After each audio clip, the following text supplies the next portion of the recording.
We are going to start today's session. This is session number 1. I will request all of the participants to please stay on your seat so that the proceeding may be started. All of you, please stay on your seat.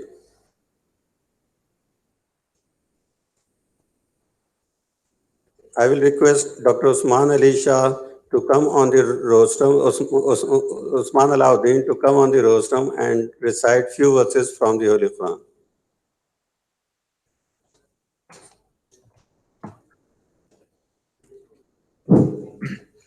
أعوذ بالله من الشيطان الرجيم بسم الله الرحمن الرحيم قل هو الله أحد الله الصمد لم يلد ولم يولد ولم يكن له كفوا أحد صدق الله العظيم.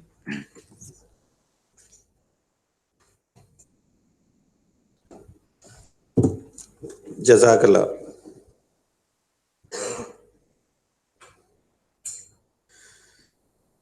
Actually, in the morning, this is short of availability of the presenter. We are merging two of the sessions. The first session we are going to start is the design and optimization.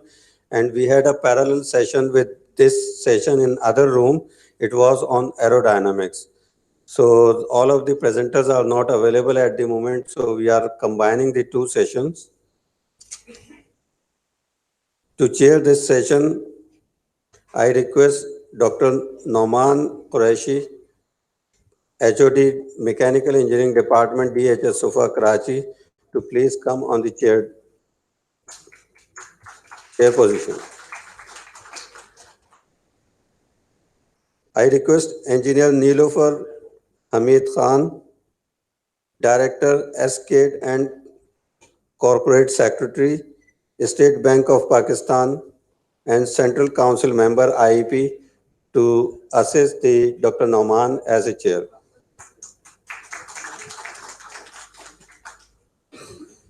Without wasting the time, I want to invite my first presenter, who is a squadron leader, Inam. He is graduated from the College of Aeronautical Engineering, Risalpur, and here he is going to present the paper in the field of aerodynamics. The title of the paper is Recent Advances in Control of Rotating Stall in Axial Flow Compressors. So, Inam Saab, please.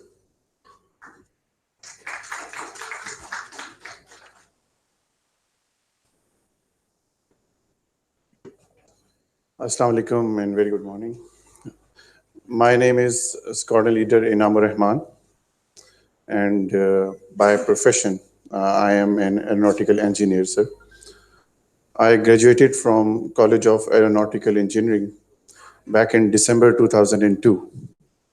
So, like the professional career requirements of this Pakistan Air Force, I have served on various maintenance-related platforms of Pakistan Air Force.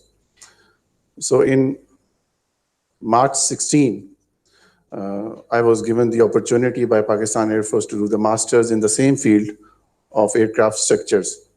So I did my master's, and today I am presenting one of the paper from the master's on the recent advances in the field of the control of rotating stall.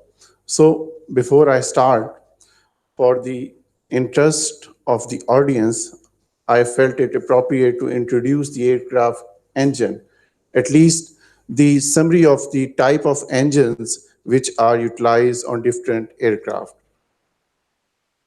So how does a typical aeroplane engine look like? Because I will be focusing on the compressor, but it should be an area of interest for all of you to understand the basic stages of an aircraft engine. Here is the free stream. The engine starts from the inlet, and then we have the first rotating part, which is known as the compressor. The purpose of the compressor is to compress the air so that we have the pressurized air available for the burning. Burning takes place here, and we have the turbine at the exit of the burner. The next thing is the afterburner. You see, in case of a fighter airplane, the most challenging thing is to take off the aircraft from the ground and then have the best maneuverability during the actual combat missions. So we do have the afterburners. What is an afterburner? Afterburner is known also as the thrust augmentation system. It provides the additional thrust during the takeoff and during the actual combat maneuvers. And then we have the nozzle. With the movement of the nozzle actuators, we do get the thrust. Another important thing regarding aircraft is that you require the lift and the forward motion. The lift is generated with the help of the wings or the flight control surfaces which are at the trailing edge of a wing. And the forward force, which is known as the thrust, is generated by this engine. So the fighter aeroplane that have the engine which is known as the turbojet engine. All the major modules which I discussed are there. But one thing I would like to highlight here is that in case of a turbojet engine, the fuel consumption is more. Once we talk of the fuel, we are adding weight. Once we are adding the weight, that means the endurance will get affected. But this was the basic design in case of any fighter aircraft engine. With the passage of time and with the advancements in the field of propulsion, the next category of the engine is the turbofan engine. But the basic core turbojet engine is part of the turbofan engine. So now on any modern age fighter, may it be F-16 or JF-17 in case of Pakistan Air Force, we do have the turbofan engine. And how a turbofan engine operates is that the core turbojet engine is there. With the help of the accessory drives, there is a big fan at the inlet of the compressor. So the turbojet engine is rotating this fan, and as you all know, we are getting the maximum thrust from the fan without consumption of the fuel. So it adds to the thrust, but the point to note is that basic turbojet engine is there. So that is supplementing towards the movement of the fan, but we are getting the major portion of the thrust from the fan. Similarly, on the cargo aircraft, like we have C-130 in Pakistan Air Force, again, we do have this basic turbojet, but if you recall the photograph of C-130, there are these big propellers. There are 4 engines installed, 2 each on the each wing of the C-130. But in that case, the core engine is there, but we are taking the drive, but the thrust is being generating by this propeller. So the best part is propeller is moving, you are getting the results, but this thing is fuel efficient and you are getting more endurance. So this was the basic introduction of the aircraft engines and the different 3 categories which are installed on the fighters, modern age fighters, and the cargo aircraft, sir. Now, my area of focus is going to be on the compressor. So the sequence of my presentation will be as shown on the view foil.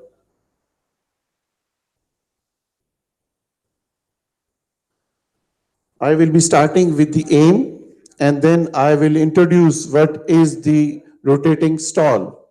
As I mentioned in my introduction slides, that compressor is the first stage which is responsible for sucking the air from outside. So if this first portion is having some sort of malfunction, it is going to disturb the entire operation of the engine, and we will end up in, God forbid, an aircraft crash or major in-flight occurrence. So introduction, what is the phenomena, key reasons because of which this rotating stall happens, then discussion one by one on the each area which causes this rotating stall. Then my next thing will be the controlling measures, how we can control the rotating stall. So aim, the recent advances regarding rotating stall phenomena and control of rotating stall has been studied. Focus of the review has been kept on the research paper of last 10 years. That starts from 2007 till 2017. So I have tried to summarize the probable reasons of the rotating stall and followed by the remedial measures, how can we control or arrest the rotating stall. So introduction about the rotating stall. Compressor stall occurs once there is internal flow disturbance inside the compressor. Compressor stall can be explained utilizing aerodynamic concepts of lifting surfaces in case of high angle of attack. In case of an aeroplane, I would like to explain the stall, how the stall happens. If an aircraft is flying like this in straight and level, and once I say angle of attack is increasing, that means it is moving in pitch up direction. So the flow which is coming to the aircraft, and as a result of that flow, you have the lift generated by the aircraft wings. That in the beginning, that has a direct relationship with this angle of attack. But after reaching a critical angle of attack, that will have the adverse effect. And as a result, instead of going up, aircraft will stall. So same thing is happening inside the engine. The flow disturbance on the aircraft wing results in aircraft stall.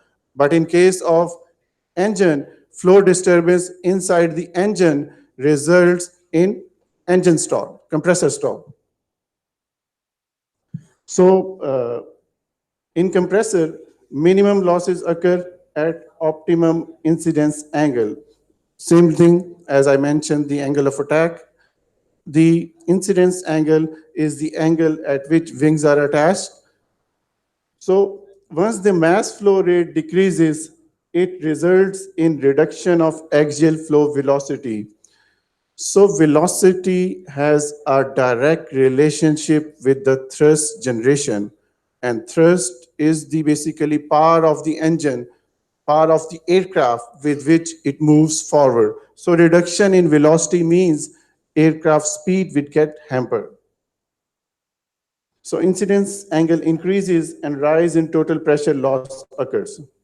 In the beginning of this disturbance, the stall starts with a disturbed flow on a single engine blade.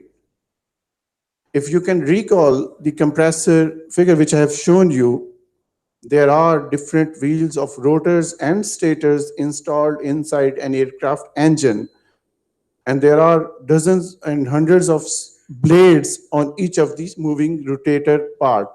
So once the stall occurs, the thing to note here is that it starts from a single blade. Disturbance on one blade results in diversion of disturbed flow to the neighboring blade where flow was undisturbed. So gradually, this disturbance started to move from one blade to the entire stage and from entire stage to the entire compressor.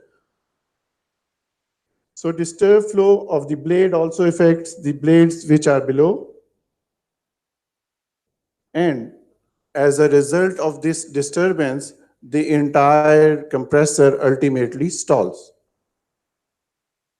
The stalled flow will be moving in reverse direction of the rotation of the blade. That's why it is called rotating stall. Rotating stall has remained a major concern in axial flow compressor, which is the one of the major kind of the engine which are utilized in every modern day fighter. This instability can lead to the catastrophic mechanical failure across the compressor. And I mentioned earlier as well that this is such a serious emergency that, God forbid, because of this very reason, aircraft can crash. So considerable amount of research has been performed in this area, but I have done details of rotating stall phenomena by the Deccan. So these are the different papers from where I have gathered this. My starting brief has been taken from these papers. So there are different papers: Origins of the Rotating Stall by Pullen, Factors which explain stall phenomena by D'Antonio, and Study of Rotating Stall in Axial Flow Compressor by Abbey. So now, what are the key reasons because of which this rotating stall occurs and how to control it? So the key reason, there are 4 to 5 major reasons because of which aircraft engine compressor stall occurs, and then there are remedial measures. How can we control this problem? So it starts with the instability inside the engine. That can be the mechanical or aerodynamic instabilities which lead to the problem of compressor stall. So in case of this instability, as I mentioned, the more prominent is the aerodynamic instability because the flow gets disturbed, and as a result of this flow disturbance, the entire compressor stalls. The blade passage flow structure is the next probable reason of an engine stall. The blade, as I mentioned, there are different rotator wheels and there are so many blades. So the structure of the blade is having a flow pattern. In case that flow pattern is disturbed, you will have the compressor stall. The tip clearance, as rotator is a moving body and you have the casing outside that, which is known as the engine casing. So there is very well balanced clearances which is measured and ensured during the engine manufacturing. So if that tip clearance gets affected, you will also end up in having the compressor stall.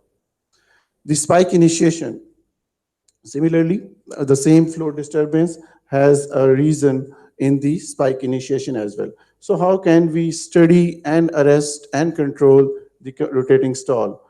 With the help of numerical simulations of surge, which is the prior stage of a stall, and this stall itself, we can arrest. And with the analysis of the flow stabilization, how can we achieve a stable flow inside the engine with ensuring the maximum flow stabilization will ensure the less chances of the rotating stall. So now the relevant paper on the instability, which is one of the major reason of the rotating stall in the last 10 years. So the first paper, instability study in subsonic. Subsonic means Mach less than 1. That means for the slow speed aircraft. By Vo, and they presented that multiple blade simulations have been utilized, and with the help of that, they have explained the instability phenomena in the subsonic region. Study of instability for high-speed compressor by Malik, and instability of low and high-speed compressor has been highlighted. Study of instability for the transonic region compressor has been presented by the Gannon.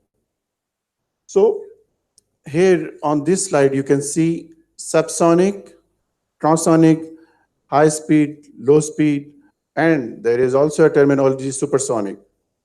So for all these three major categories, the instability has been presented by different authors, and the techniques which they have shown has been shortlisted.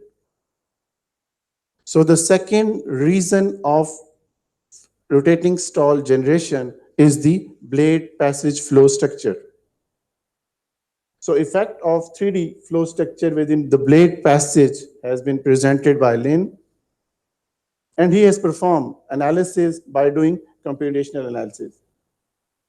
Similarly, pressure and velocity measurements has been presented by Mahmood, and linear cascade at low speed has been performed to present this problem in his paper. The blade passage role in initiating rotating stall by hoeing has been done, and they have utilized a tornado type vortex to study the blade passage problem. So, the next thing, as I mentioned, is the tip clearance. Study of tilting effects on the flow direction has been presented, and what they have utilized, they have basically presented the tip effects with the help of the tilting.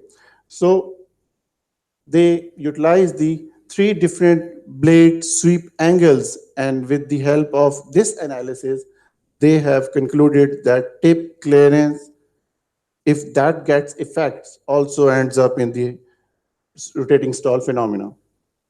So study of contribution of various tip clearance sizes with the performance has been presented by Wang, and they performed the experimental testing in the lab and on the test bed.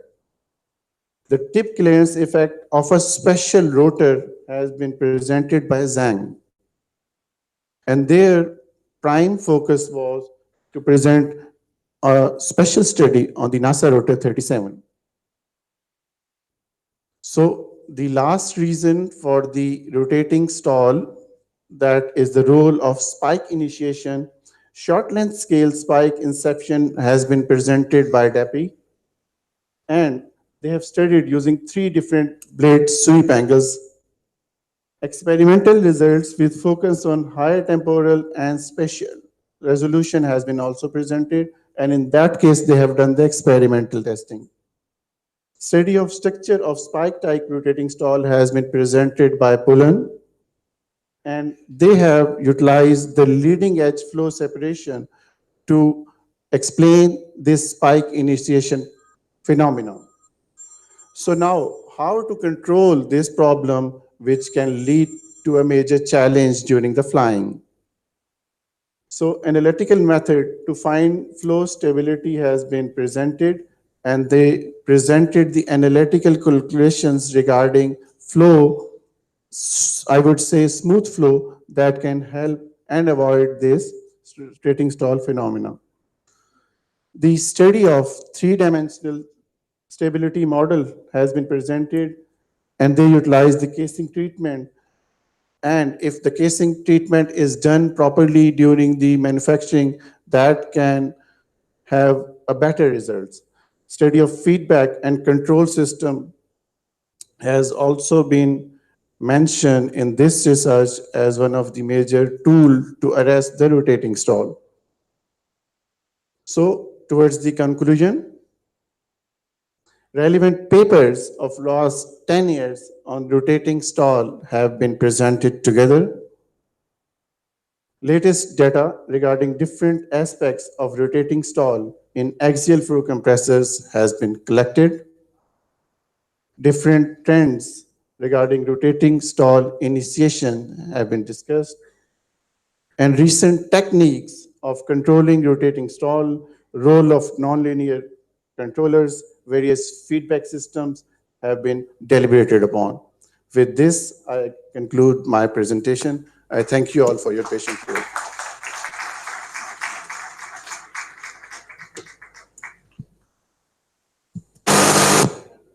Thank you, Engineer Inamur Rahman, for giving us a review on the rotating blade stall of the compressors. Now, I would like to invite the audience to ask questions if they have any regarding his presentation, please.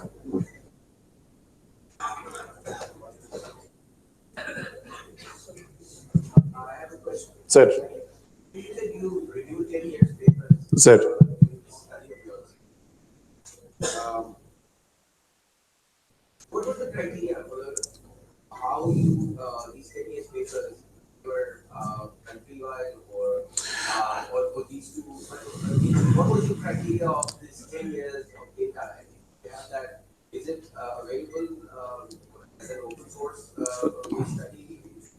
Sir, sir, a total of 50 papers that have been studied. And sir, like I mentioned in my presentation, that the main criteria was the latest research because aviation is as old as 1 century data. But I utilized the data of last 10 years, sir. So that was the first criteria. The second criteria was that it should be having a publication in a proper impact factor journal. So I shortlisted the impact factor journal papers. That was the second criteria. And you have very rightly mentioned that some of those papers are not available on the normal net. So, but we have the edge in case of NAS that we have the HEC digital library access. So being a faculty member and earlier doing the masters, most of the papers were downloaded from the HEC digital libraries. Sir.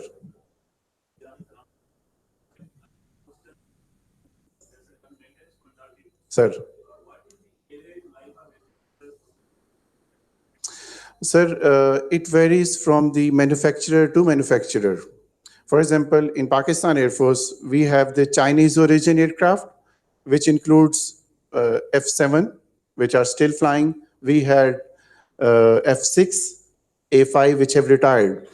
So in case of a Chinese origin aircraft, the normal life of the engine, basically it is one of the thing, it's either a blade or a wheel or an entire module. If that is getting due, you have to send it back to the original manufacturer. So normal average life in case of a Chinese origin aircraft engine is around 1,000 cycles. That is the overall life, mean total life. But then you have the periodic inspection after 150 cycles. And once I say the cycles, in case of aircraft, every takeoff and landing is counted as 1 cycles. So that means with one Chinese origin aircraft, you can have 1,000 flights. But the best part is, in case of F-16s, that is the F-100 Pratt & Whitney engine, you keep on doing the inspections, but there is no life.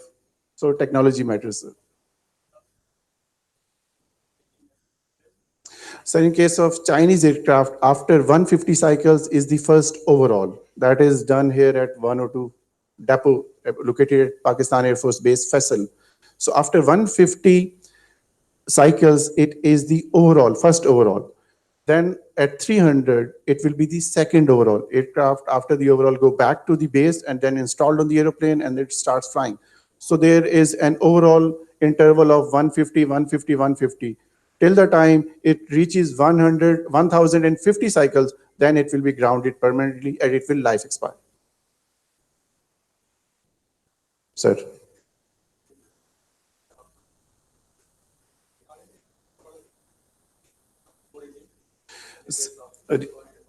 Sir, the overall efficiency, that is basically the product of the thermal efficiency and the propulsive efficiency. So, like I mentioned, the core engine used to be the turbojets engine. But the problem was that its maximum efficiency achieved will never exceed 60 to 70% because all the fuel is burning and you are mechanically achieving the engine thrust. But now with the latest engine, which I mentioned just in the beginning of my presentation, turbofan engine, that operates in this supersonic regime, like I mentioned, F-16 and the JF-17. But the best part is their overall efficiency will exceed the 90, 91, 92%. So it varies from the category of the engine, and the turbofan engine, they have the best efficiency results.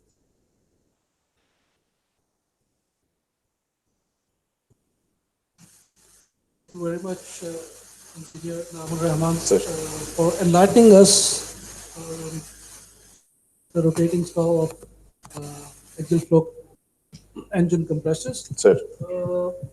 I would like to thank you again. Sir, thank you so much. And our next presenter is basically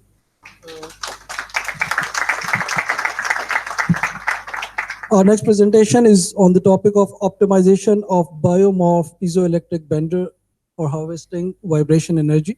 And the talk would be given by Rao Ehsan, who is participating from College of Aeronautical Engineering, PF Academy Risalpur.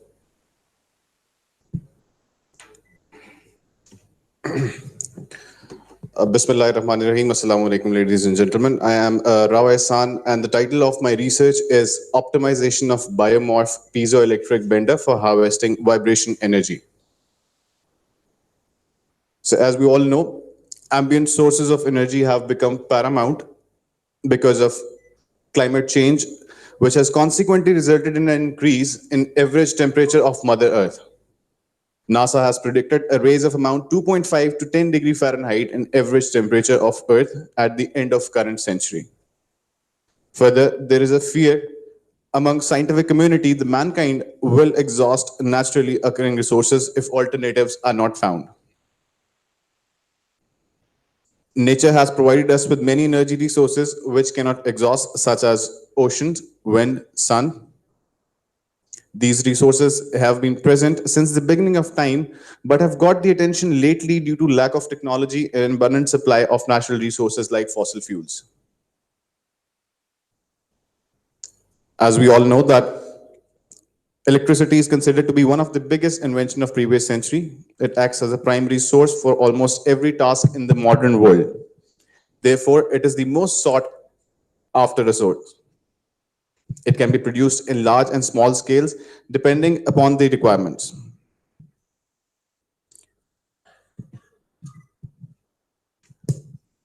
So wind-induced vibration is an abundant source of energy present in our atmosphere. These vibrations can be harnessed to produce electricity.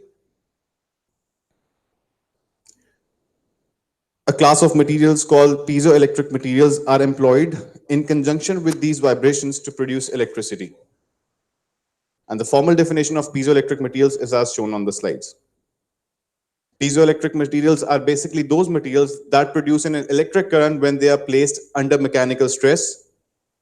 The piezoelectric process is reversible, so if you apply an electric current to these materials, they can change shape as well. Or we can, in other words, we can say that stress or strains are produced in these piezoelectric materials. Sir, as I am basically an aeronautical engineer and our background is also from the aviation industry. So my work is also based on the aircraft wing. Aircraft experiences constant wind-induced vibrations on the wing. An aircraft wing is essentially a cantilevered beam which is constrained at one end and free on the other end.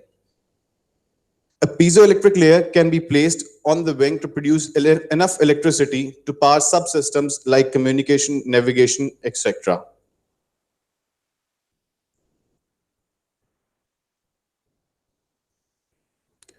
So in the current research, a biomorph piezoelectric energy harvester is placed on a cantilever aluminum beam as shown on the slide. There's an aluminum beam. We can consider that this is a wing of the aircraft, aluminum beam, and we have put two biomorph piezoelectric on the aluminum layers. The piezoelectric material used in the current research is PVDF.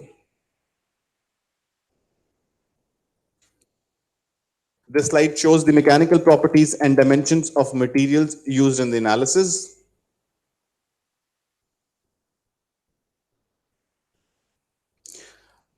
Moving on to the approach of my research work, after problem formulation, modeling was done in ANSYS software and voltage calculations were carried out for different configuration of the patches. The results were compared, and as a result of the parametric study, locations of the patches were optimized.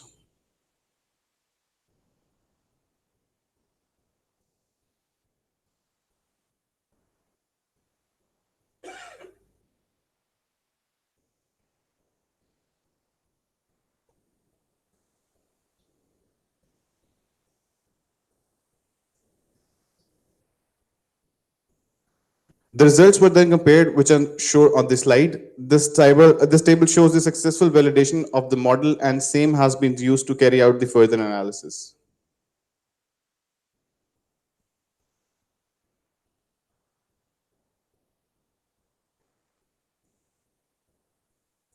The column on the leftmost that you can see is the current study, and the results obtained from a previous paper are in the second column.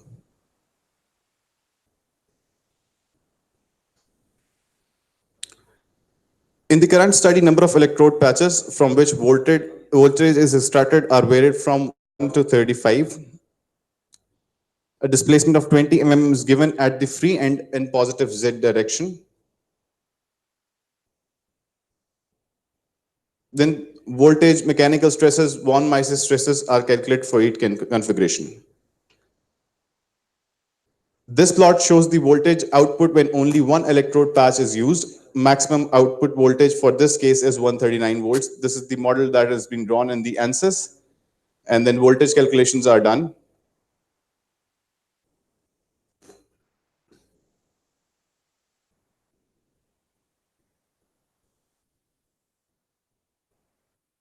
Now, when the electrode patches were increased from 1 to 5, the plot shows that the voltage output when only 5 electrode patches are used. Maximum voltage output for this case is 249 volts.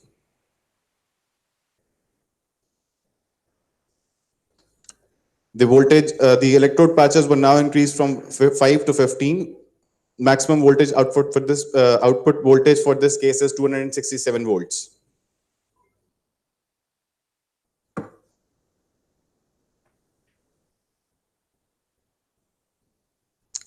This plot shows the voltage output when 25 electrode patches are used. Maximum voltage output in this case is 270 volts.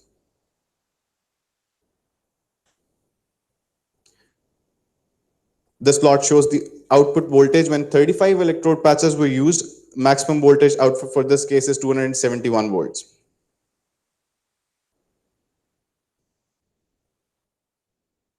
These voltages were further plotted on a graph for regressional analysis. The regressional analysis done for the output voltage against the number of electrode patches. We can see the maximum voltages on the y-axis and the number of patches that I have used starting from 1, 10, 15, 20, 35. They are plotted on the x-axis. As we can see, as we move on from 1 to 5 and further moving on 10 to 15 patches, the graph becomes linear in nature.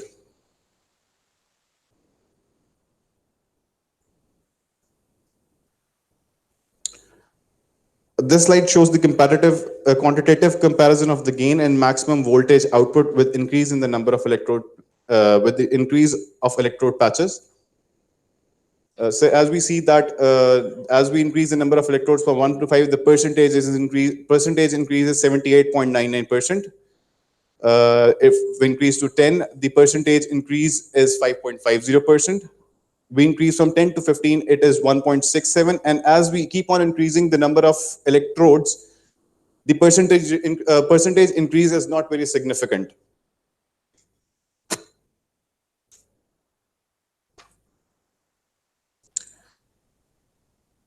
So coming on to the conclusion, it has been shown that as we increase the number of electrode patches, output voltages also increase, but this comes at a cost for sure, sir. This cost is increased circuit complexity. So there has to be a healthy compromise between maximum voltage and circuit complexity.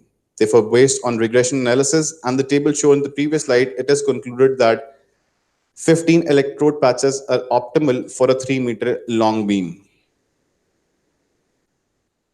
The results obtained from current study can be experimentally validated as well. Further, this approach can be used to perform analysis of any biomorph harvester under any set of conditions. Thank you, sir.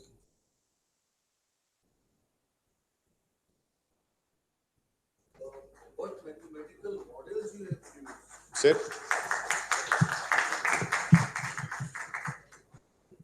I mean, in ANSYS, what mathematical models, what physics you have employed?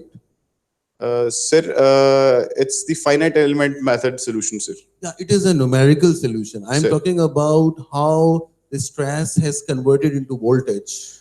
Sir, stress conversion to voltage, it is there in my paper as well. Um, I'm sorry, I'll get back to you, sir, on this later, sir. Question about generic about this voltages. The system have a DC voltage and AC voltage. Sir, So your fluctuation goes from 30 to 260. sir. So how do you manage this? How what type of thing is required in a system to operate either at a DC or AC? I'm sorry, I did not get. Can you please repeat your question, sir? I mean, because I have seen some voltage fluctuations were ranging from 30 to 250. Sir. So, but in our systems for aircraft or anything, either you have a DC current system or AC current system. Sir.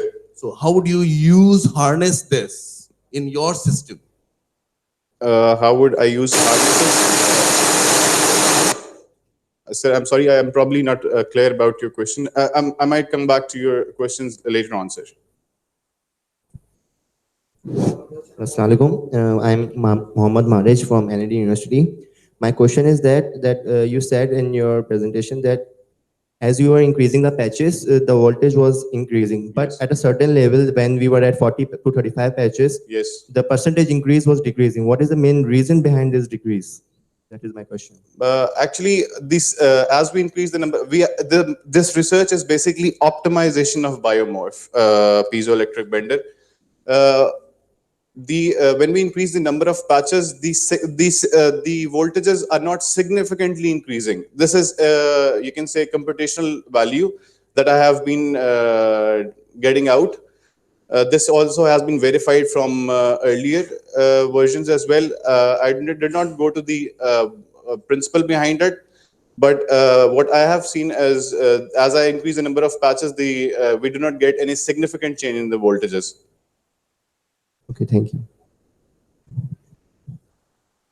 I have a question about the validation of your results. Compare your medical results, experimental work, or which type of work? It's experimental work, sir, as I can show you, sir.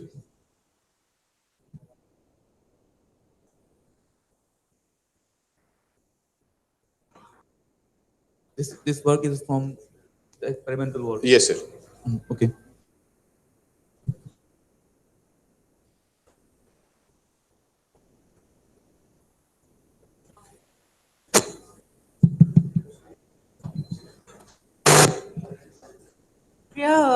Foreign leader Rao answer. Thank you, ma'am. So much for a very well presentation.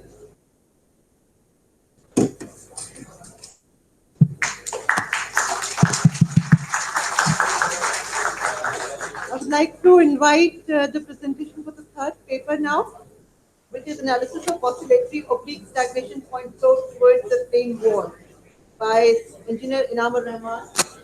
He's a squadron leader, Dalwin College of Aeronautical Engineering, Risalpur, currently affiliated with NAST. Squadron leader Inamur Rahman, please.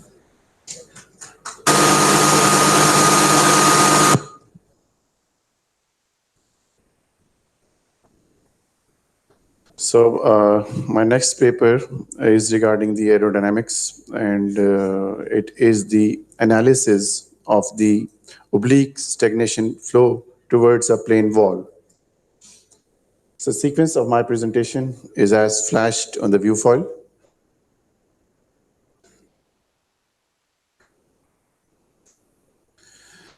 So the aim of the research is to develop an algo for oscillatory oblique stagnation flow. First of all, I would like to explain the relevant definitions which are mentioned in the topic, starting with the stagnation point. A point in a flow where local velocity is zero. It's point where fluid is brought to rest by an object.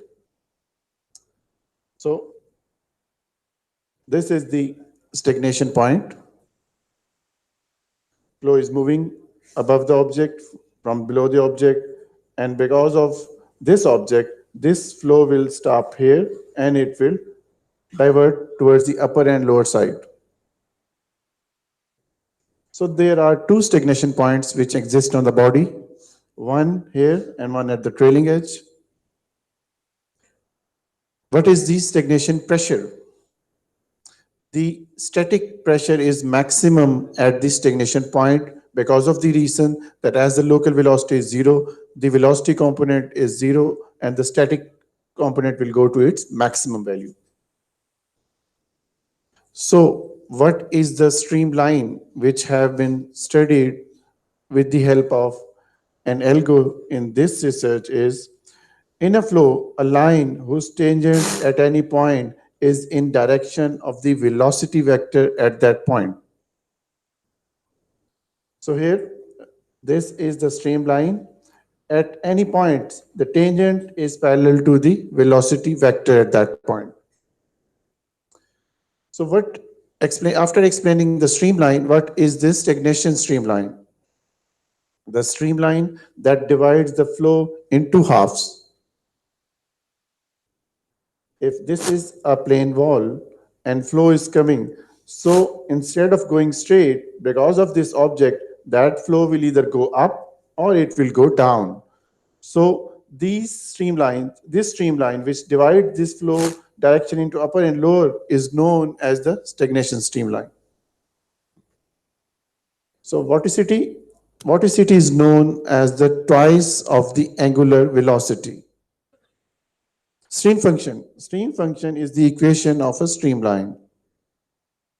And difference in streamline function of two streamlines is equal to the mass flow between two streamlines. So introduction and sort of literature view, what all has been done in this area. Study two-dimensional stagnation point flow towards a plane wall was studied by Hammond. Movement of a plane wall with constant speed towards and away from the stagnation point has been analyzed by the Weidman. Oblique flow having effect of shear flow and constant vorticity has been presented and evaluated by Regent. Study stagnation point flow on a circular cylinder has been studied by Karachi. Stagnation point flow far from the wall having time periodic form has been analyzed by the solvent. Singular behavior of stagnation point flow away from the wall has been studied by the relay. So what research methodology I have utilized is starting with the problem formulation, then the important step of developing algo, study effects of different variables, result variation with respect to the amplitude, and then the conclusion. Problem statement. Two-dimensional stagnation point flow towards a plane wall has been studied, and that flow has been represented by a sign psi. The equation of the flow is as flashed on the viewfoil. First term, that represents the stagnation point flow, where k is a constant and at is defined as shown on the viewfoil. The delta is the amplitude and omega is the frequency. Second term, this represents the shear flow. And the third term, it represents the uniform stream.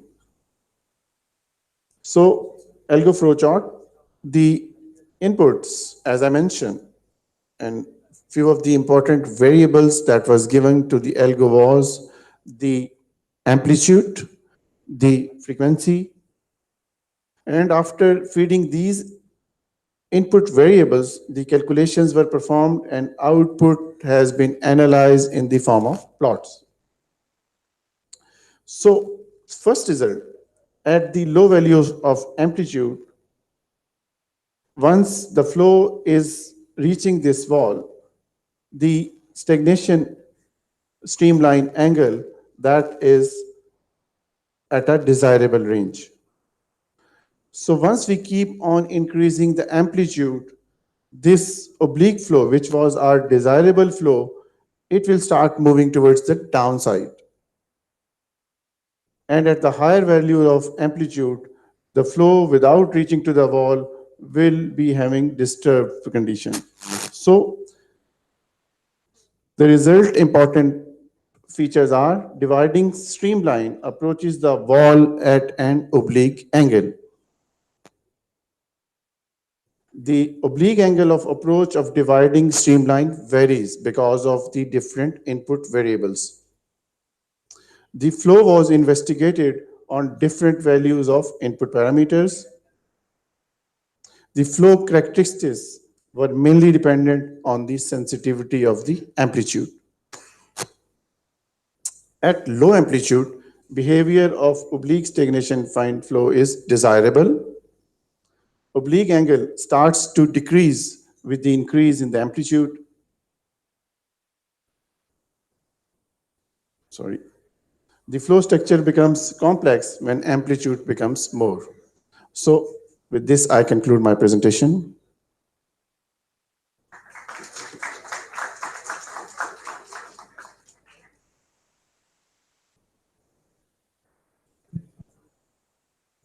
Any questions? Which flow theory you have employed? Flow theory? Sir, I have studied the Hyman's theory. In fluid flow, either you have boundary layer theory Sir. or a potential flow theory. Sir, So which one you have employed in your studies? boundary layer theory, sir. In further boundary layer theory, there are different methods. For example, you have the Couette flow. I have studied the Hyman's flow. Yeah, so actually it means the viscous forces becomes dominant. So Sir. what was your Reynolds number in this case? Sir, it was basically a case of high Reynolds number. What is- Sir, starting from 10 raised to power 3 to 10 raised to power 5. So towards the higher side, 10 raised to power 5 was my flow Reynolds number. So it means as the flow becomes turbulent, Sir, how to address in your mathematical equation there is no turbulence formulation? Sir, this is just the main variation with respect to the first part of the equation which I have shown. The second part, that was the shear flow, that has been recommended for the future algo at the college, and that relates the shear portion of the flow. The first one has been kept, this algo has been kept for the time being to the first portion. So it means that you have evaluated a stream function which is actually based on potential flow theory, Sir. not on the boundary layer theory. Definitely the viscous effects were there, but that was not purely to that depth was done in this algo, but that has been given recommendation for the future.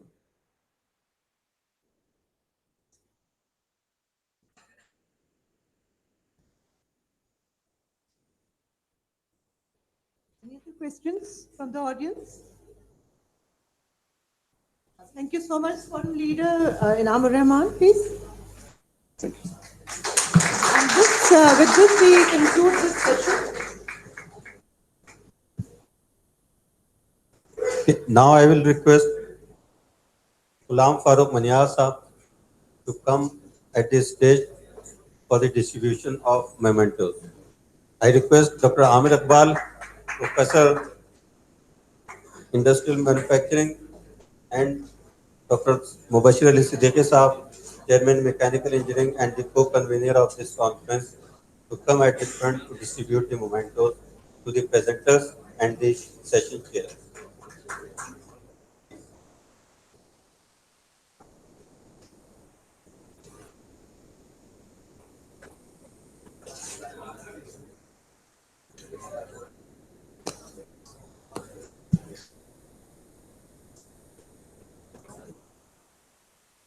Now I request Squadron Leader Inamur Rahman to come forward and receive your memento.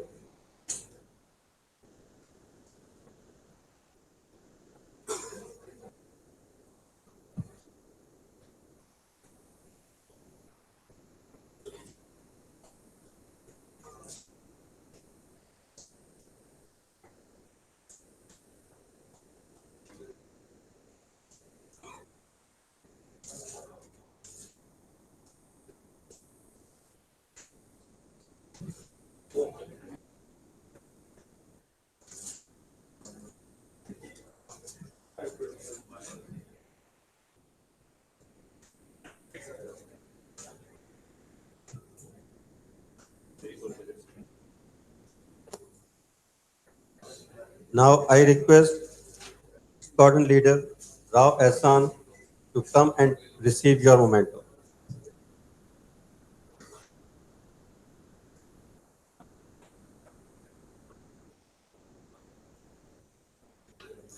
On the behalf of Rao Ehsan, I request Inamur Rahman Saab to collect his memento.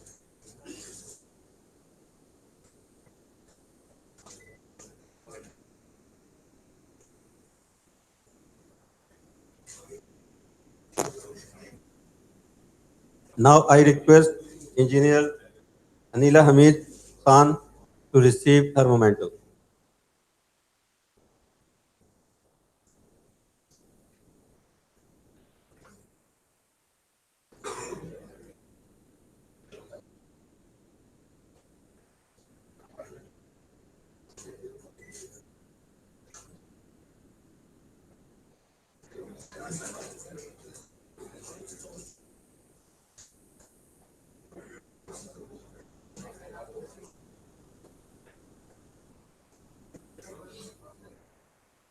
Now I request Session Chair Engineer Dr. Naman Ahmed Qureshi to come and receive your memento.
Okay, ladies and gentlemen, thank you for your patience. This is the end of first session. Now we have a tea break, and after tea break, we will be gathered in the same hall at 11:30. Thank you very much.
Where are the computation mechanics? Computation mechanics, renewable energy, solar project. Yes, almost होने वाला है मार्च में.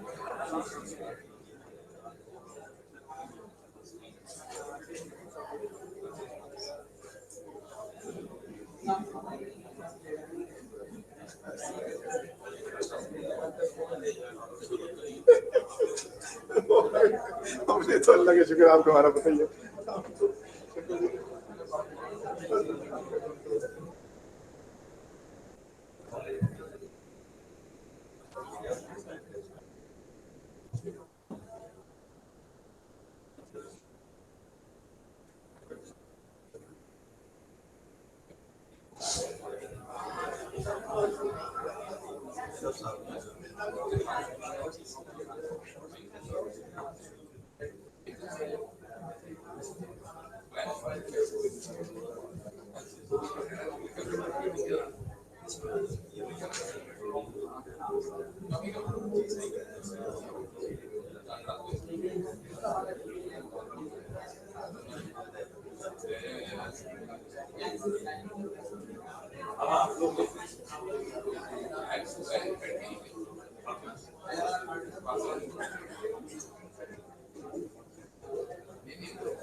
Bismillah ar-Rahman ar-Rahim. After a short tea break, we are going to start the second session of the main convention hall. I will request all of the participants to please stay on your seats so that this proceeding may be started. I especially request participants and my students that please maintain the discipline during the proceeding. The people who are trying to understand the proceedings, they are disturbing from your discussions during the sessions. So please be quiet and listen to the presentations.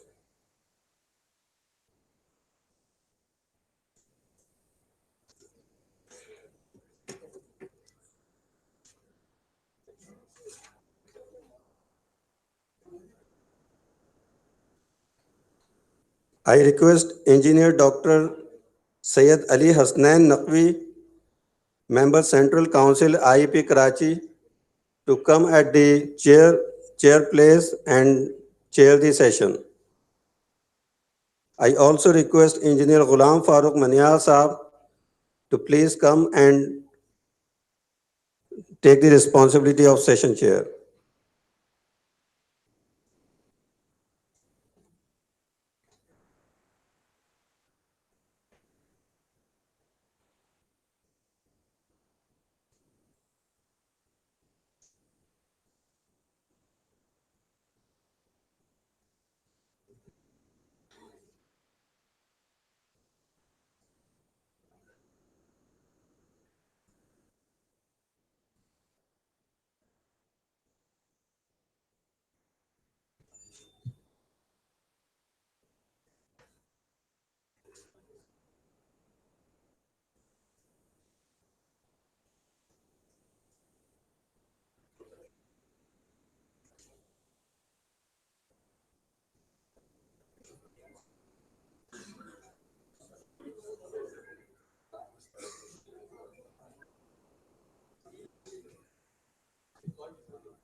Ladies and gentlemen, fellow engineers, we are going to start our session.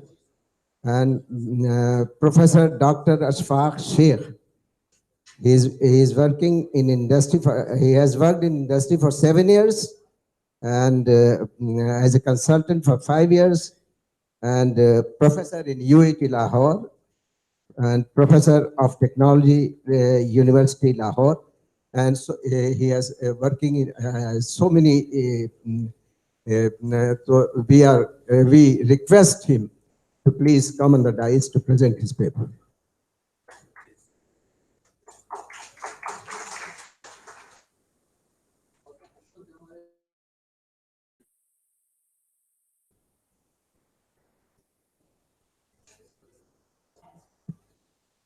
I'm sorry that Dr. Ashraf is the chairman of Lahore Center IP. Please, Dr.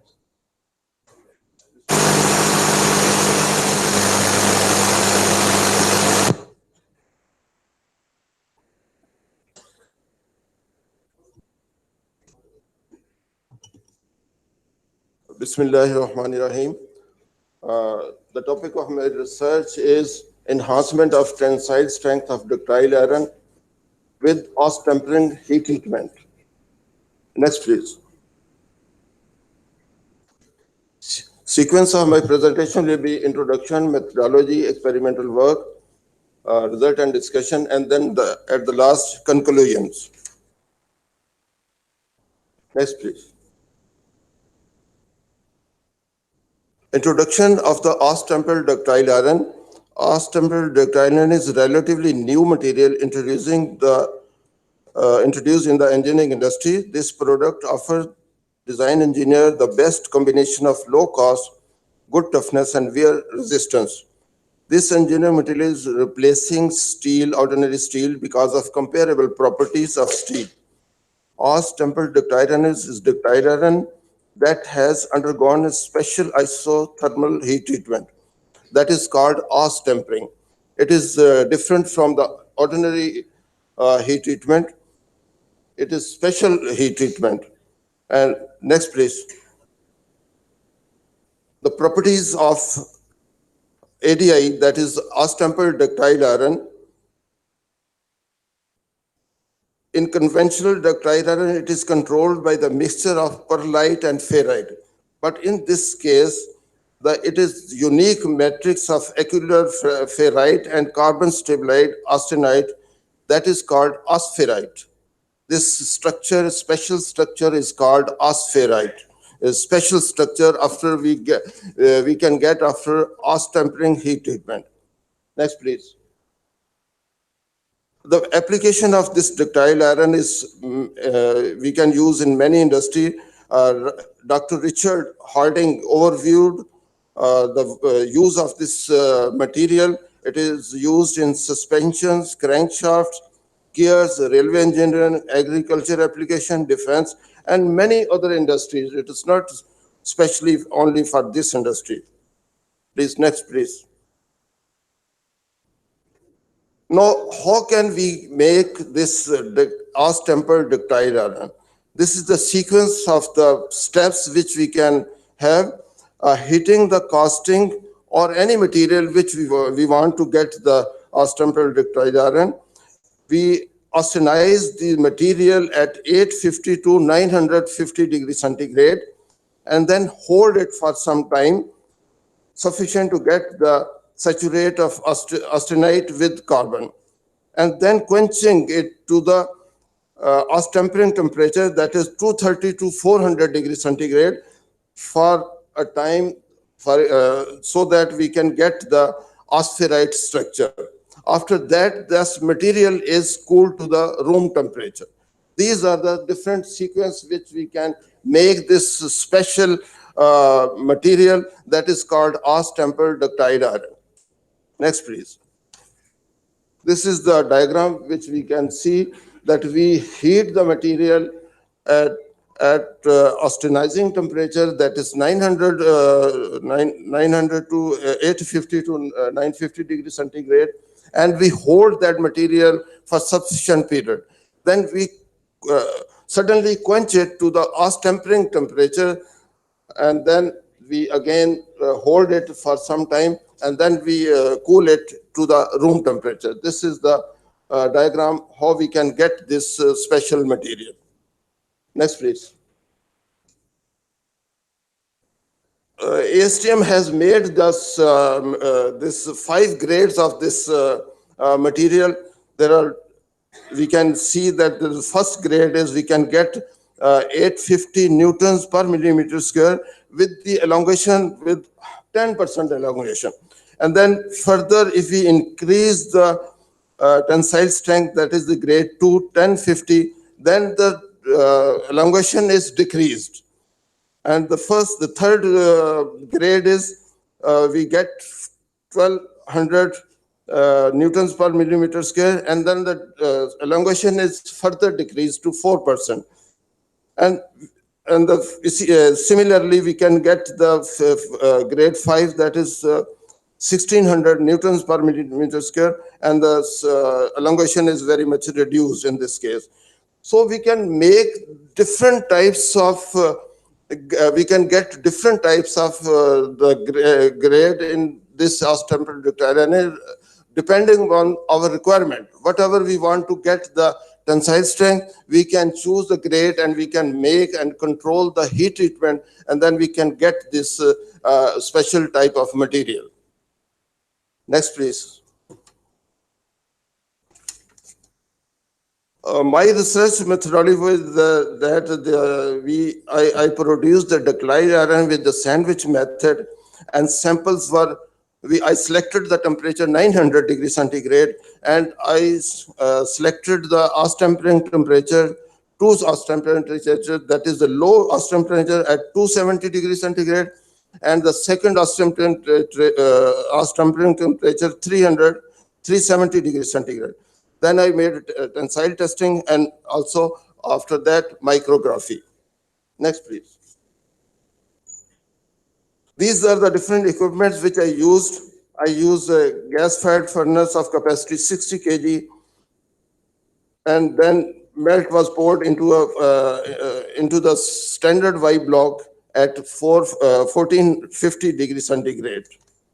Next, please. These are the different heat treatment furnaces which I use. One furnace was used for austenizing temperature, and the second furnace was used for Aus tempering temperature.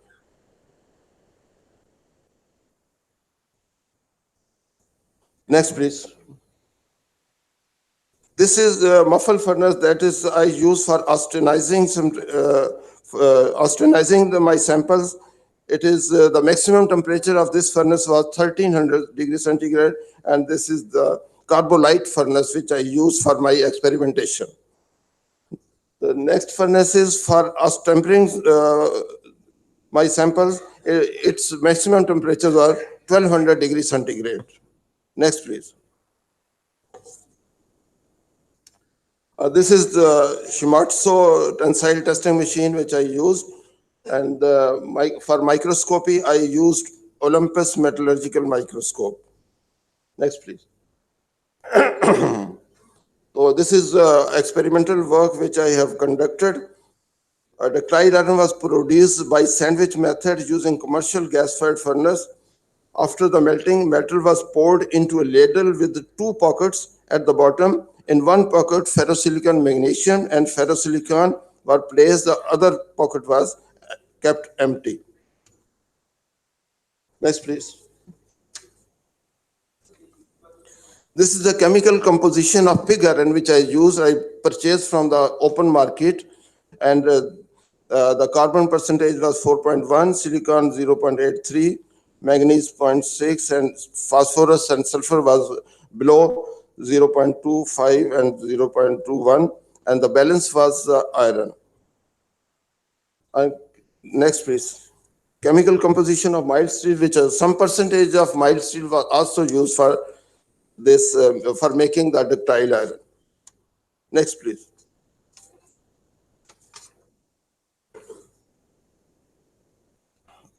I use ferrosilicon magnesium. The magnesium in this case was 5.5%, and silicon was 42%, calcium 1.2%, aluminum 1%, and the balance was iron. Next, please. And this is the composition of ductile iron which I produced by these raw materials. This is the composition: 3.8%, silicon 2.9%, manganese 0.2%, and sulfur was 0.7%, and phosphorus 0.03. Next, please. I made the tensile samples. This is a British standard. I make the casting, Y block casting, and machine these samples from these castings. Next, please. Now, the heat treatment of these samples were done at 900 degrees centigrade, and I chose the temperature for this 900 degrees centigrade, and the time was for 1 hour. I austenized these samples at 900 degrees centigrade and hold these samples for about 1 hour. And then the samples were quickly transferred to the Aus tempering temperature. First, I chose the temperature that was 270 degrees centigrade and cooled to the room temperature. And then the second batch was, the temperature was increased to 370 degrees centigrade, and then I hold these samples for 1 hour. I chose two temperature, that is was the lower Austempered temperature, and the high Austempered temperature was 370. Next, please. Then I test these samples and found different, I found the tensile strength with the use of Austempered heat treatment. Without Austempered heat treatment, you can see that it was 495.3. And when the Austempering was done at 270 degrees centigrade, the same material, the tensile strength was 938.8. It is approximately double. The same sample with this Austempering heat treatment, I got the 938. When the temperature was increased to 370 degrees centigrade, the tensile strength was decreased to 698. These are the different results which I found, that if you can increase the tensile strength more, then the temperature should be less. If you want to decrease the tensile strength and get the elongation more, then you have to get the temperature should be more. That is I chose the higher temperature, that was the 370 degrees centigrade. Next, please. Next, please. These are the different results which I mentioned earlier. And similar studies has been done by Alan Vasco, also found that tensile strength and brinal hardness of the specimen after isothermal heat treatment are increased with the decreasing temperature of isothermal transformation. The similar study was done by Alan Vasco. And then the further study was done by S. Salman, also found that the ductile samples were applied various Austempered temperature and austenized at 900 degrees centigrade. Hardness, he found the hardness, it is decrease at higher temperature.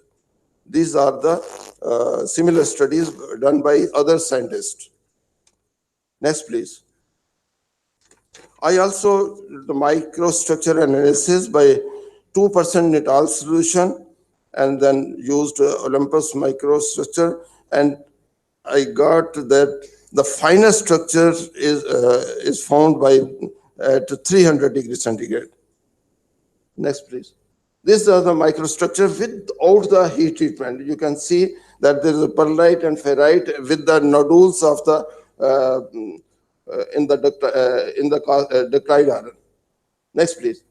This is the structure which after the heat treatment at 270 degrees centigrade, the finer structure was formed, and this is why this properties of the is increased.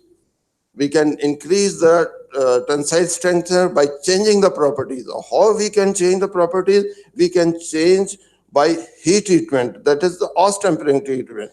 We can increase the mechanical properties by different methods. Usually we can increase the properties of the ductile iron by alloying addition, or the other method is used is heat treatment, and I used to increase the tensile strength by heat treatment method, and it is a special heat treatment method that is called Austempering heat treatment method. Next, please. These are the conclusions. The tensile strength of samples were enhanced at both temperatures. I chose 270 degrees centigrade and 370 degrees. In both the cases, the tensile strength were increased, but in lower temperature, that was the 270 degrees centigrade, the tensile strength was almost double. And it was important to note that the heat treatment operation should be controlled very accurately. Otherwise, you cannot get the result. These are my conclusion. Next, please. If you have any question, please.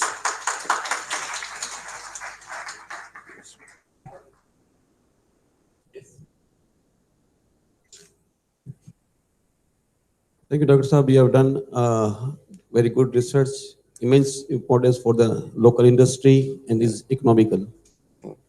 My question is that you showed the quenching process from 400 degree centigrade to 220 using what was the medium, with the water or oil? This was usually the salt is available, heat treatment salts. It is available in the open market. We can get the salt. You can tell them that we want to get the salt at different temperature, low temperature and high temperature. I use for two salts for 270 degrees centigrade, and the other salt was for 370 degrees centigrade. It is openly available in the market. And the people who work for the heat treatment, they know this process. Also, you bought the raw material from the local market. Yeah. And did you get any chemical composition from them, or you tested yourself? For the salts? No, for the raw material. Raw material, I mentioned that the steel scrap, I found the composition.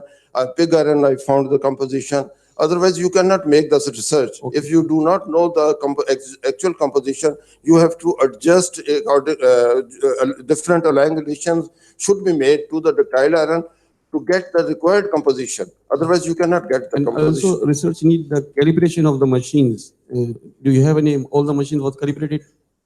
Calibration of the machine, for example, tensile testing machine, it is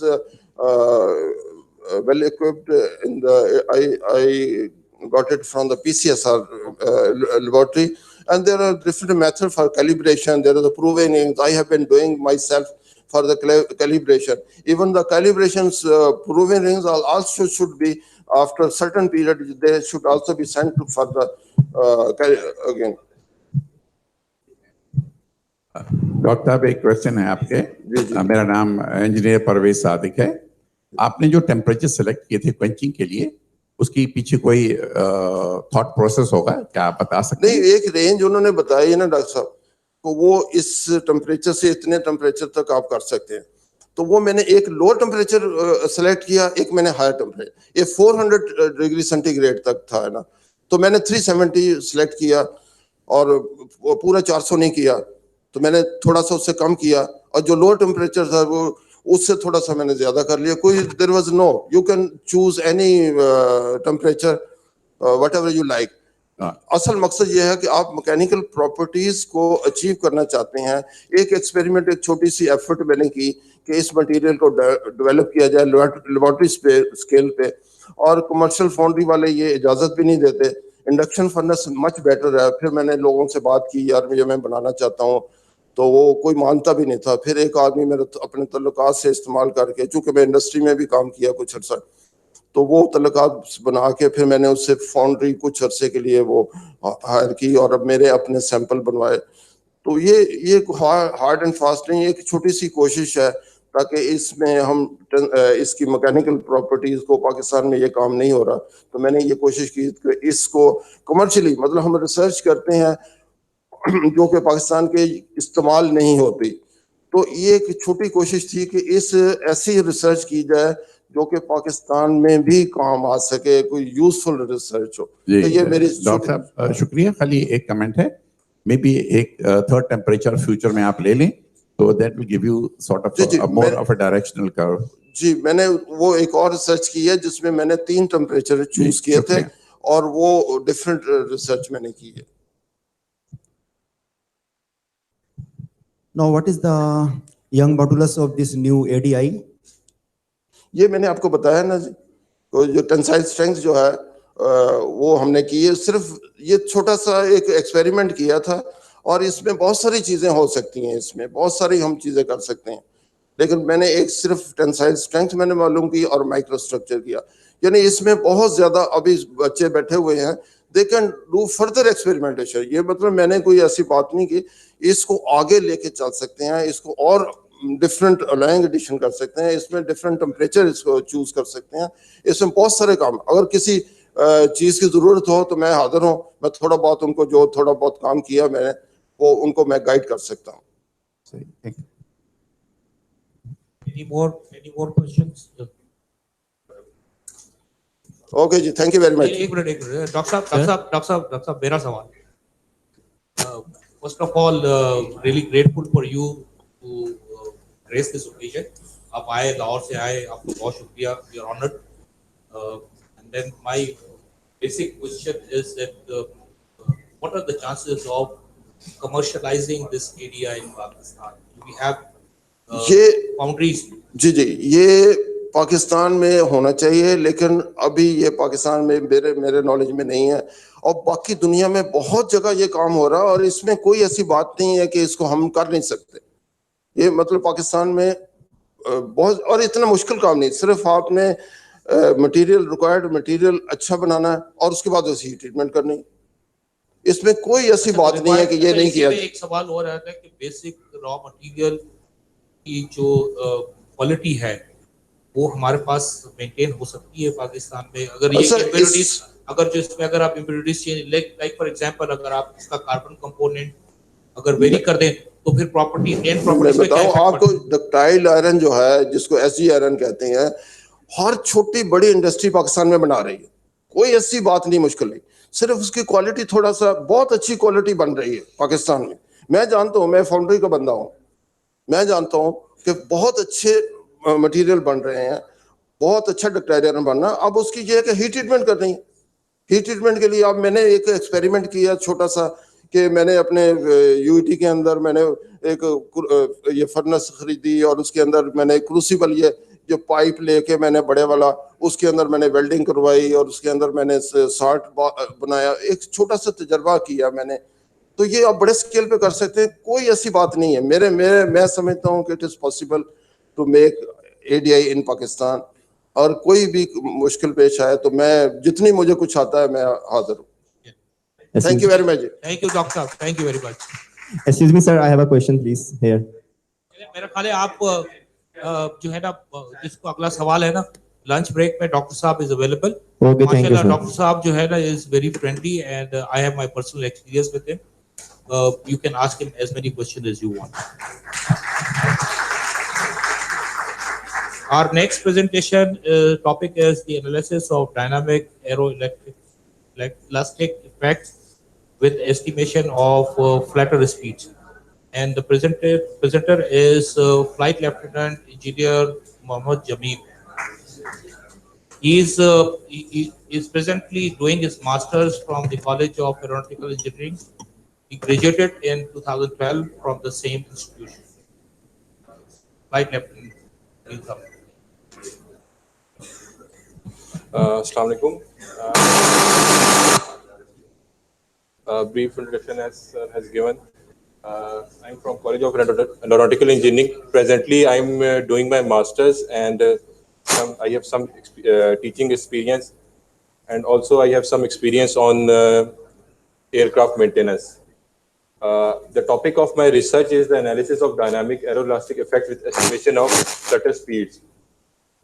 In this research, I have been assisted by Dr. Nadeem Shafiq Khan, who is our instructor back at CAE.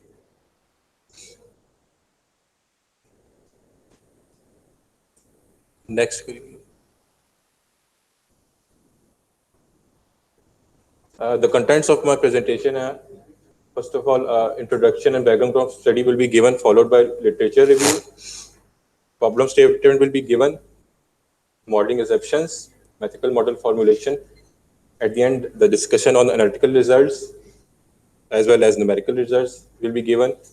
Conclusion followed by recommendation and future work. First of all, let me brief you about something about aeroelasticity.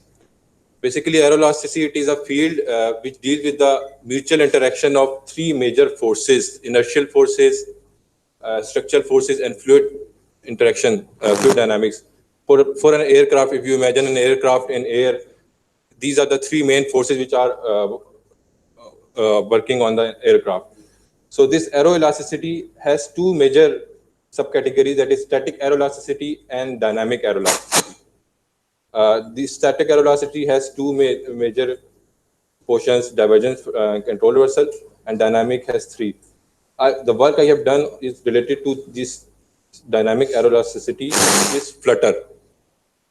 Here I can tell you one thing, that aeroelasticity is a very interesting as well as an important field. But on the other hand, it is also a very complex field because it is applied on not only on aircrafts, but also on even hanging bridges and these high tall buildings. So the thing which I have mentioned before, that there are three forces: dynamic, that is inertial forces, fluid mechanics, aerodynamic forces, and structural mechanics. The interaction of these three forces give rise to dynamic aeroelasticity, that is flutter and other buffeting. So this makes this field very interesting, but also very complex, because we have to deal with three main forces.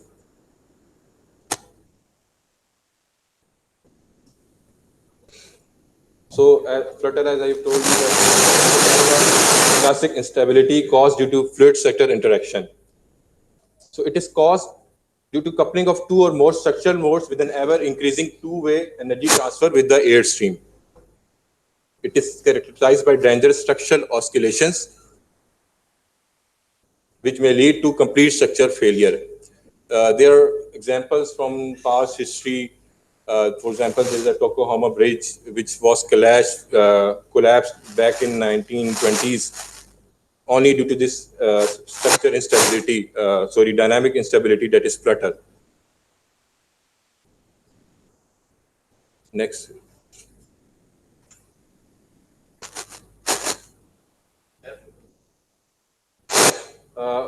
Historically, flutter is characterized into 5 different areas for aircraft structure.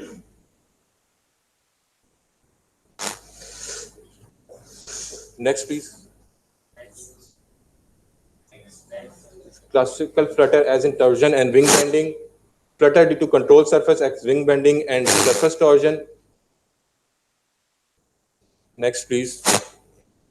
Empennage flutter as tail and fuselage torsion, and body freedom flutter as fuselage pitch and wing bending, and stall flutter.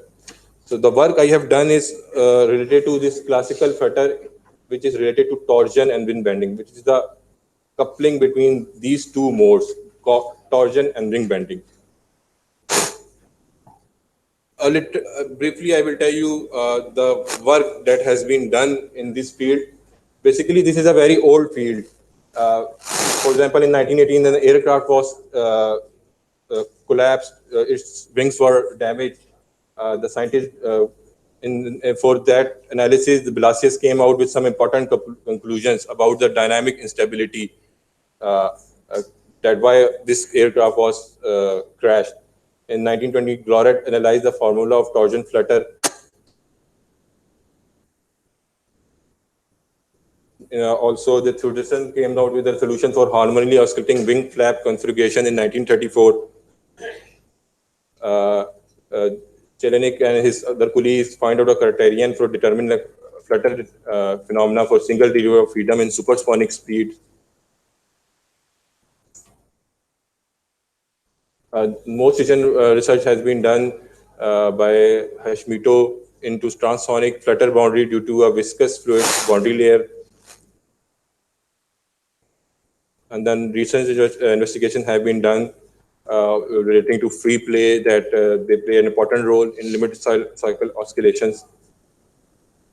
There are also various papers which have been written which deals with aeroelastic problems in a composite wing by applying the piezoelectric materials. Now the problem statement, the thing which I try to answer in my research is that what are the factors which affect the onset of dynamic instability and critical flutter speed. So for this, I have taken a base model for F-16 wing. Basically, I have utilized the dimension geometric properties of F-16 wing, and I have done analysis on it. Then I have modified the properties, basically geometrical properties of the wing. For example, I've changed the mass, I have changed the geometry like chord and other things. And then I've done the analysis to check what is the effect on flutter speed due to this modification. So the methodology that I have adopted is, first of all, a mathematical model for flutter analysis has been devised. followed by analysis of mathematical model. A computer-aided code has been generated for aeroelastic dynamic analysis using the K-flutter method. Then there is a plotting and analysis of flutter analysis has been done. Here I will tell you that there are basically three main methods for analyzing the critical flutter speed for an aircraft. This is the K method, P method, and PK method. Each have its own assumptions and complexities. So I have utilized the K method here.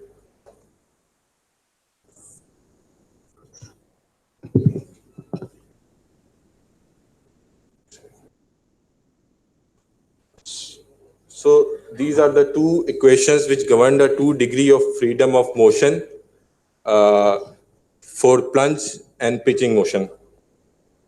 Here this H double dot, H represents the plunge motion and theta represents the pitching motion. After some more derivation, I've come out with this flutter determinant for K flutter method. There are, after solving this determinant, I've got 2 roots. Basically, this omega 1 and omega 2 are the frequencies, natural frequencies. As there is a 2 degree of freedom system, so there are 2 natural frequency, and there are 2 damping. Here I can tell you, if we plot the modal damping versus air speed, we can come up with the critical flutter speed. The value where at the damping is 0, here there is onset of flutter. You can see that, for example, these graphs are very much clear that it shows that, for example, there is a wing. You can think of the wing as a mechanical engineer as a beam. For example, there is a bending of a beam, and before that there is stable. The system is stable that once there is a bending, there is some displacement, it would come into its mean position. At the onset of flutter, it is unstable, because when there is some disturbance, it would be stable. But after that flutter, this disturbance would be diverging. It would increase. So you can very much see that, for example, wing is a beam and it is attached to an aircraft, and if its fluctuation is increasing and increasing and increasing, so at one time it will definitely would collapse. So that is why this point is very much important. The calculation of this point, which is known as the critical flutter speed, is very much important for an aircraft. So the finite element modeling has been carried out in Nastran. This is a software which is mostly used in NASA. It is directly related to ANSYS, but we cannot carry out the analysis of aeroelastic analysis in ANSYS. So that's why I've carried out the analysis in Nastran. It is also used by the NASA. The wing and aircraft data which I have utilized is as tabulated below. These are the values which I've taken from the authenticated internet sources. So I have this structural modeling has been done in the FEMAP. For example, 13 grid points have been utilized, and I have used the aerodynamic strip theory. These lines, they are basically the splines. They are the mathematical functions which are used to transfer the aerodynamic loads on the structure.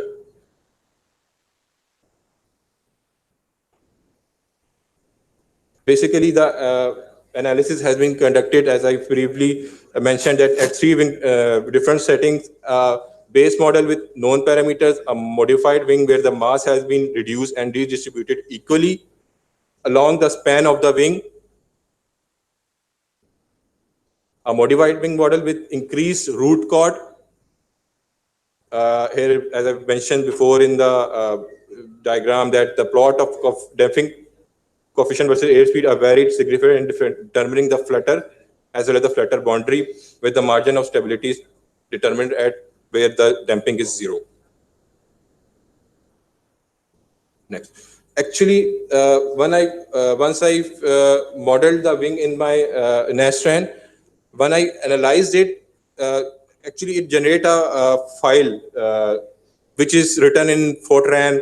It automatically generates a file. We can analyze this file, and once we comprehend that file, there are various at different modes. There are different speeds and damping. I have used that speeds and damping to plot VG curve in MATLAB. So, or you can use the Excel for that purpose. So here we can see that the first time where the damping is 0, here it is a flutter speed. This is the analysis for base model. Actually, I don't know what is the actual speed for the F-16 wing, but this is the analysis carried out by me with various assumptions. So it may be less or high, but here the value of the critical flutter speed is 2500 feet per second. Similarly, it is occurring at this speed, the frequency is like 3 hertz. Now, when in my the FEMAP file, once I've changed the mass, that is, I've decreased the mass and redistributed along the wing. Then I analyze it. Then I got the speed which is decreased, and it is like 1800 feet per second. Similarly, I have attained a frequency of 2 hertz at this critical flutter speed.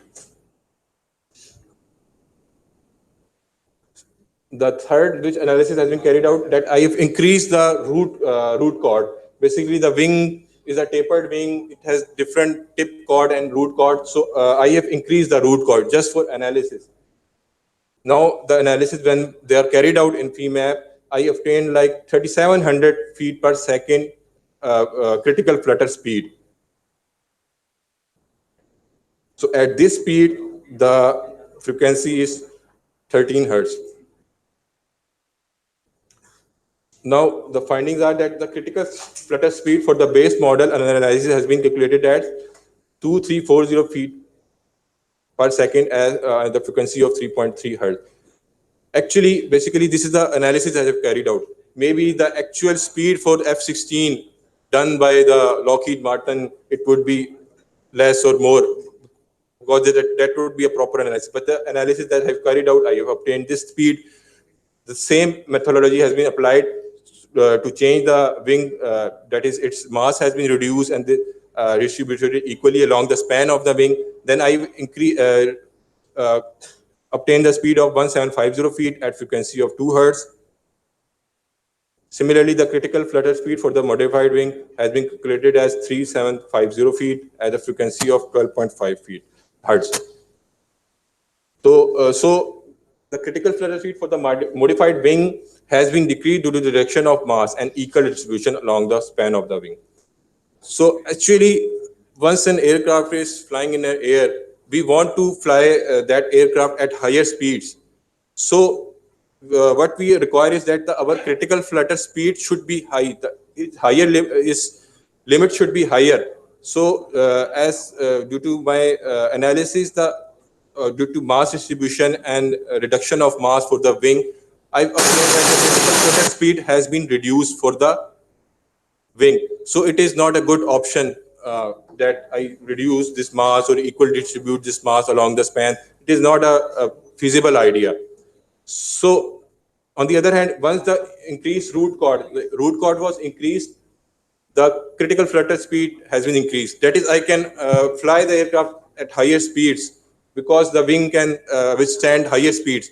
So this is a feasible model that if I increase the root chord, then the critical flutter speed is increased. Although this is a one-dimension analysis, because once you do the analysis for the whole aircraft, there are other factors that what is the structure integrity of the wing and fuselage integrity, and what is the structural health of the aircraft and the wing, what is the metallurgy of the aircraft. So there are many other factors. Next, please. So the analysis presented in this paper can be applied for investigation of aeroelastic phenomena for various aircraft wing models. The effects of various lifting and control surfaces such as empennage, canards can be studied in detail for aeroelastic dynamic and static analysis. Thank you all.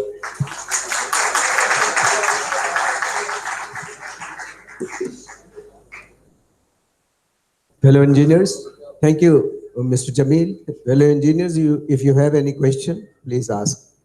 What is the natural frequency of the wing?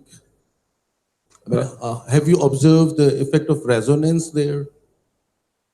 Because at your flight speed, you have said at a critical speed, your frequency is 2 hertz. Yes, sir. What is the natural frequency of the wing? So actually, I don't know the natural frequency because the frequencies which I have shown, this is as a result of dynamic instability.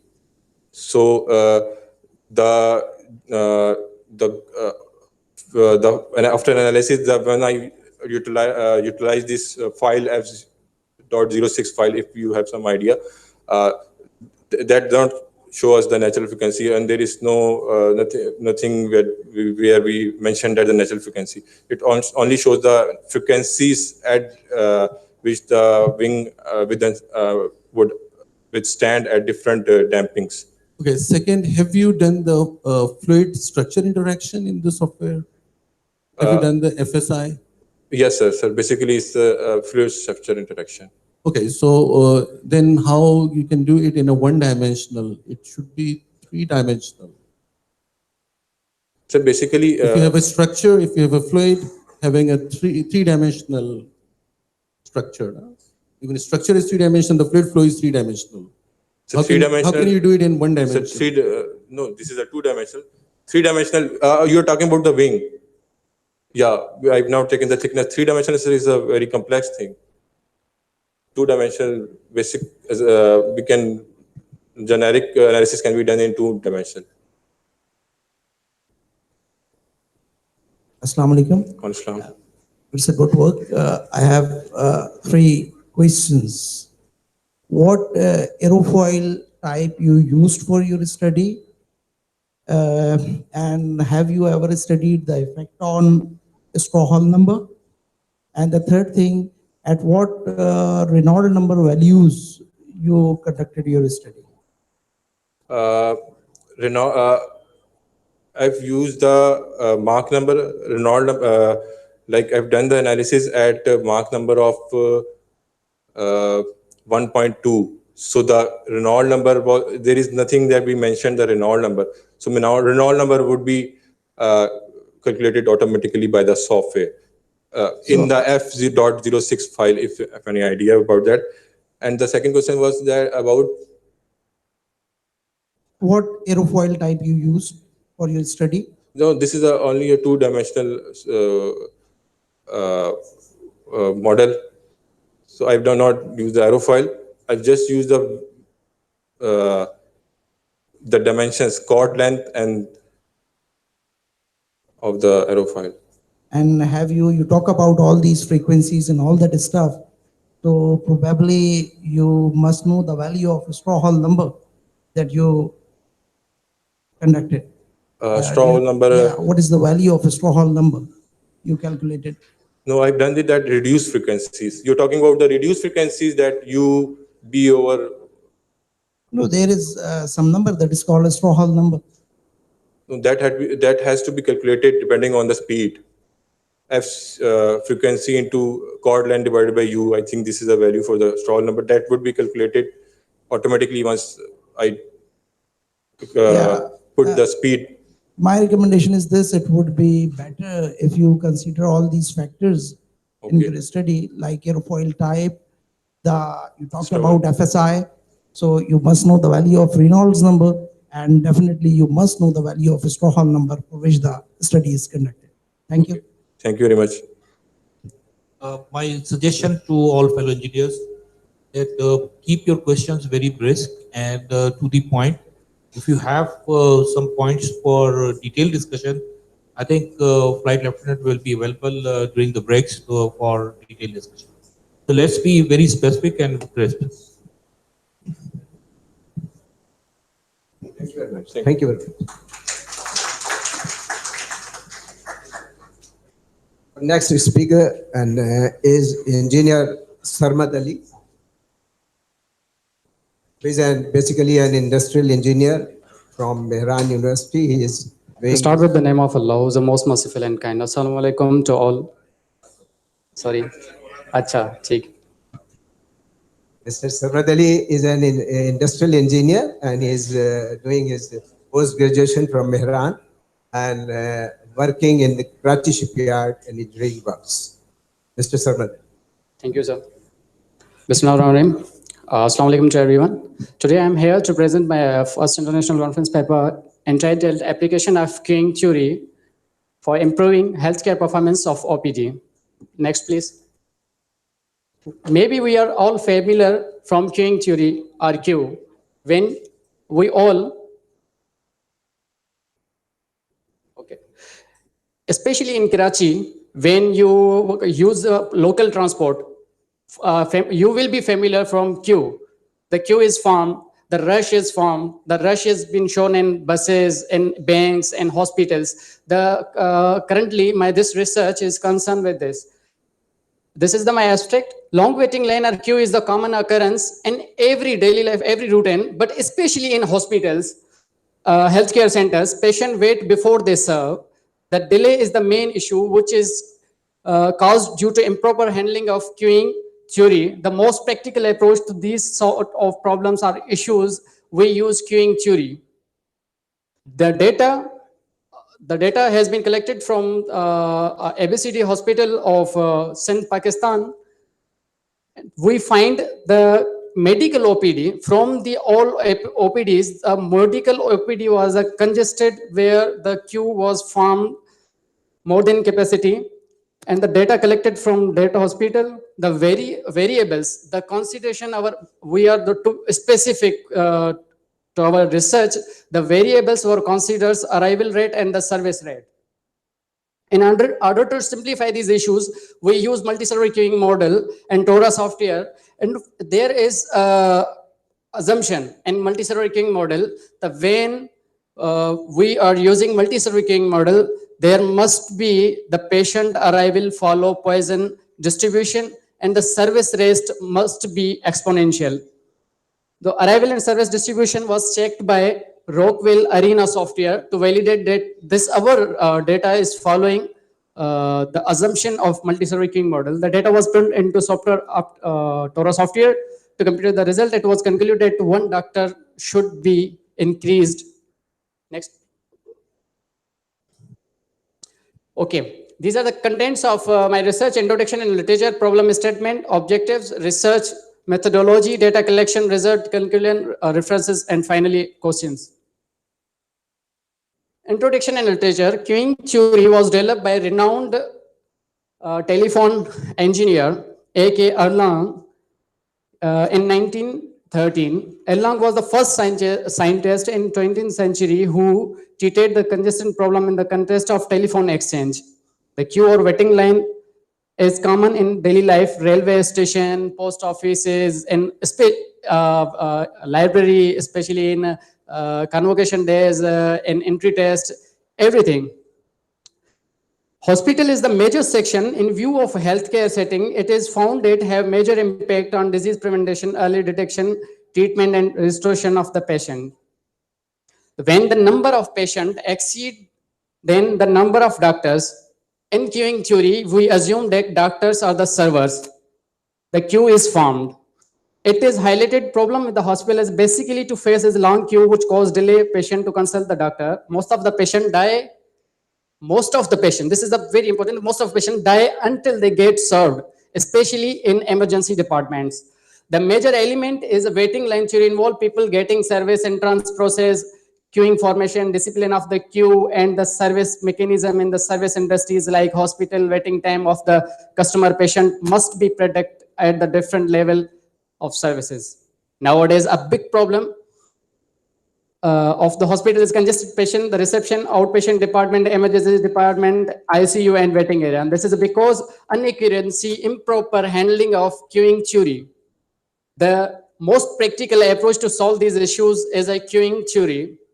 Queue or waiting line at hospitals are associated with waiting cost and patient when they wait for getting the services. You know, when we are going to anywhere, when we wait, especially I will give example to my shipyard. In Karachi shipyard, when you will go for attendance, there was a hand punch for the attendance, and your time will be calculated according to attendance, according to hand punch, and your salary will be minimized, or will the credit will be added according to the time you are going and you are out from the debt service. The problem statement, we found what the actual problem was: poor health service are acting as obstacle against the overall development of Pakistan. A researcher claimed the medical OPD of ABCD hospital, the queue was following, the doctor was congested with the patient. Queue at hospitals are associated with the cost of patient when they made way to hospital. Due to cost simplification, it was required to conduct the research of waiting line of ABCD hospital to optimize the queuing system. That is, the issue of waiting cost could be resolved. The main objective of this research to optimize the queuing system to improve the healthcare performance of OPD by considering total system cost. This is our research methodology. There were ABC, because of the confidential, we can't mention the name of the hospital. In a ABC hospital, there was 22 OPDs. From 22 OPDs, when we got the data from a statistical officer, she given data, and when we analyzed it, from first to 22, the medical OPD was most congested. Almost to 391 patients per day came to the hospital, and the doctors was 5. The data collection method, the data collection area was the medical OPD of ABCD Hospital of Province Sindh of Pakistan. The data collection variable already, as I discussed here, the arrival rate and the service rate and number of doctors. In queuing theory, we assume that the doctors are the server providers. The instrument of the study was multi-server queuing model. The software was Tora software, optimization software, and Rockwell Arena software to validate data either the assumptions of queuing theory is followed or not. So multi-server queuing model, and actually multi-server queuing model defined that if n the number of customers less than number of doctors, means the number of customer patient are less than doctors, obviously queue will be formed and the number of servers will not be busy because the number of customers are less than doctors. If the value of n greater than s, number of customers greater or equal to doctors, it means the number of patients are more than doctors or servers. If the number of doctors, suppose the buses are less and we customers are in great number, then there would be a queue will be formed. So the assumption, these are the assumption we consider in our research. The server are doing at their full capacity. The doctors are doing their best for the patients. Discipline of queue will be first come, first serve. There are many disciplines in a queue, but in multi-server queuing model, the discipline, if you come first, you will be served first. The here server means doctor, not any other medical personnel. Service rate does not depend on the length of the line. Service provider is going faster because of long line. The mean arrival rate must be greater than service rate. And there is no limit number of queues. Lambda Poisson probability will be calculated for arrival patient per unit time. Average mu will be calculated to have exponentially distribution service time. These are the notation and symbols. Research methodology for the cost calculation, because I earlier given you an example of Karachi shipyard as attendance. Your salary will be calculated according to your time spent in in shipyard. So same, these are the calculation of the cost by formulas. And the service of OPD, when we calculate the cost, there were in ABCD hospital, there were doctors from professor to assistant professor to lecturer. There was the salary, per month salary was 2,10,650 rupees. Salary per day was 7,021 rupees. The salary per hour, one doctor was getting their salary 1,170 rupees. So this is the completely given profession. This is the most important, that in a hospital, there are different professions visited in a hospital. For example, shopkeeper, mechanic, farmer, factory worker, teacher, barber, blacksmith, tailor, sweeper, cleaner, mason, carpenter, plumber. So these were the profession who was most visited the OPDs. From these, the most visited was the factory workers, and the waiting cost of the patient, the mason. We all know that mason is a daily wages labor. If he go from morning, since morning, then he will get the salary. If he getting late, then he or she will not be able to get their salaries. So the money spent by mason to visit a hospital was 1,100. So this is the input analyzer of arrival patient. This is the assumption of the software that if the patient arrival should be poison probability. So here are the number. These are the numbers. The poison probability, this number should be minimum than this. So this will validate that either poison probability followed by this or not. So here the poison probability, the patient was 1.7. The average rate of the patient was visited the hospital, and this is the validated by Rockwell Arena software. So after services, when we arrive, so we get services. This is same assumption that the exponential number was the minimum. It means our assumptions are followed and we are able to use multi-ranking model. So this was the result after our measure and our considering elements like arrival rate and service rate. When we get these and the cost, we have put this into TORA optimization software. TORA optimization software is used in operations industries, especially in operation research. TORA optimization software is being used. So when we put the results and we assume that how much number should be increased as the queue will be minimized, because we cannot eliminate the queue. We not eliminate the queue, but we can minimize the queue. So after the scenario 1, there were 5 doctors worked in ABCT hospital of Sindh, Pakistan. Then we put one more doctor, the scenario number 2. When we increase one number of doctors, the lambda, the arrival rate was the same, 101 patient, and the mu service rate, the 21 patient was served.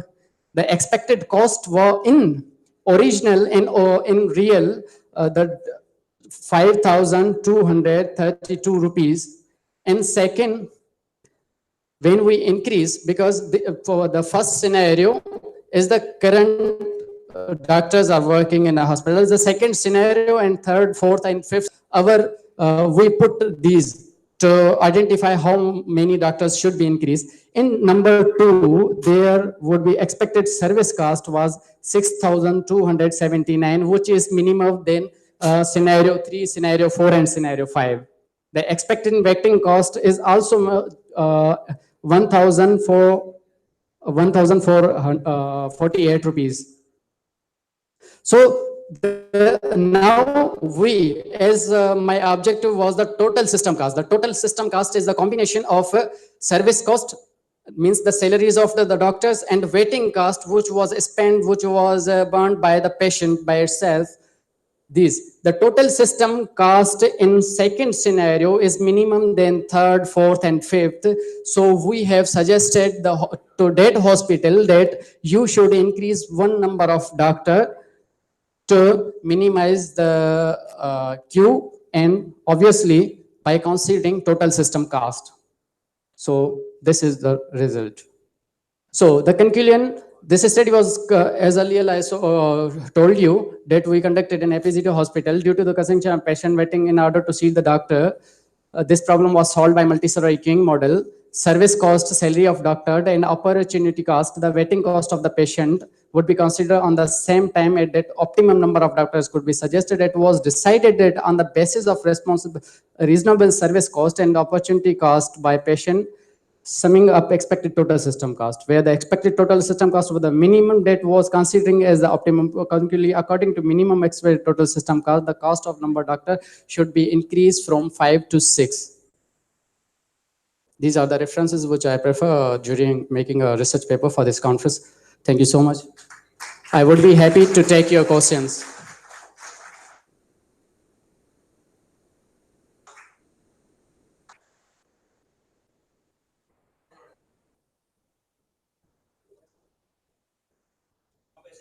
Assalamu alaikum. Walaikum salam.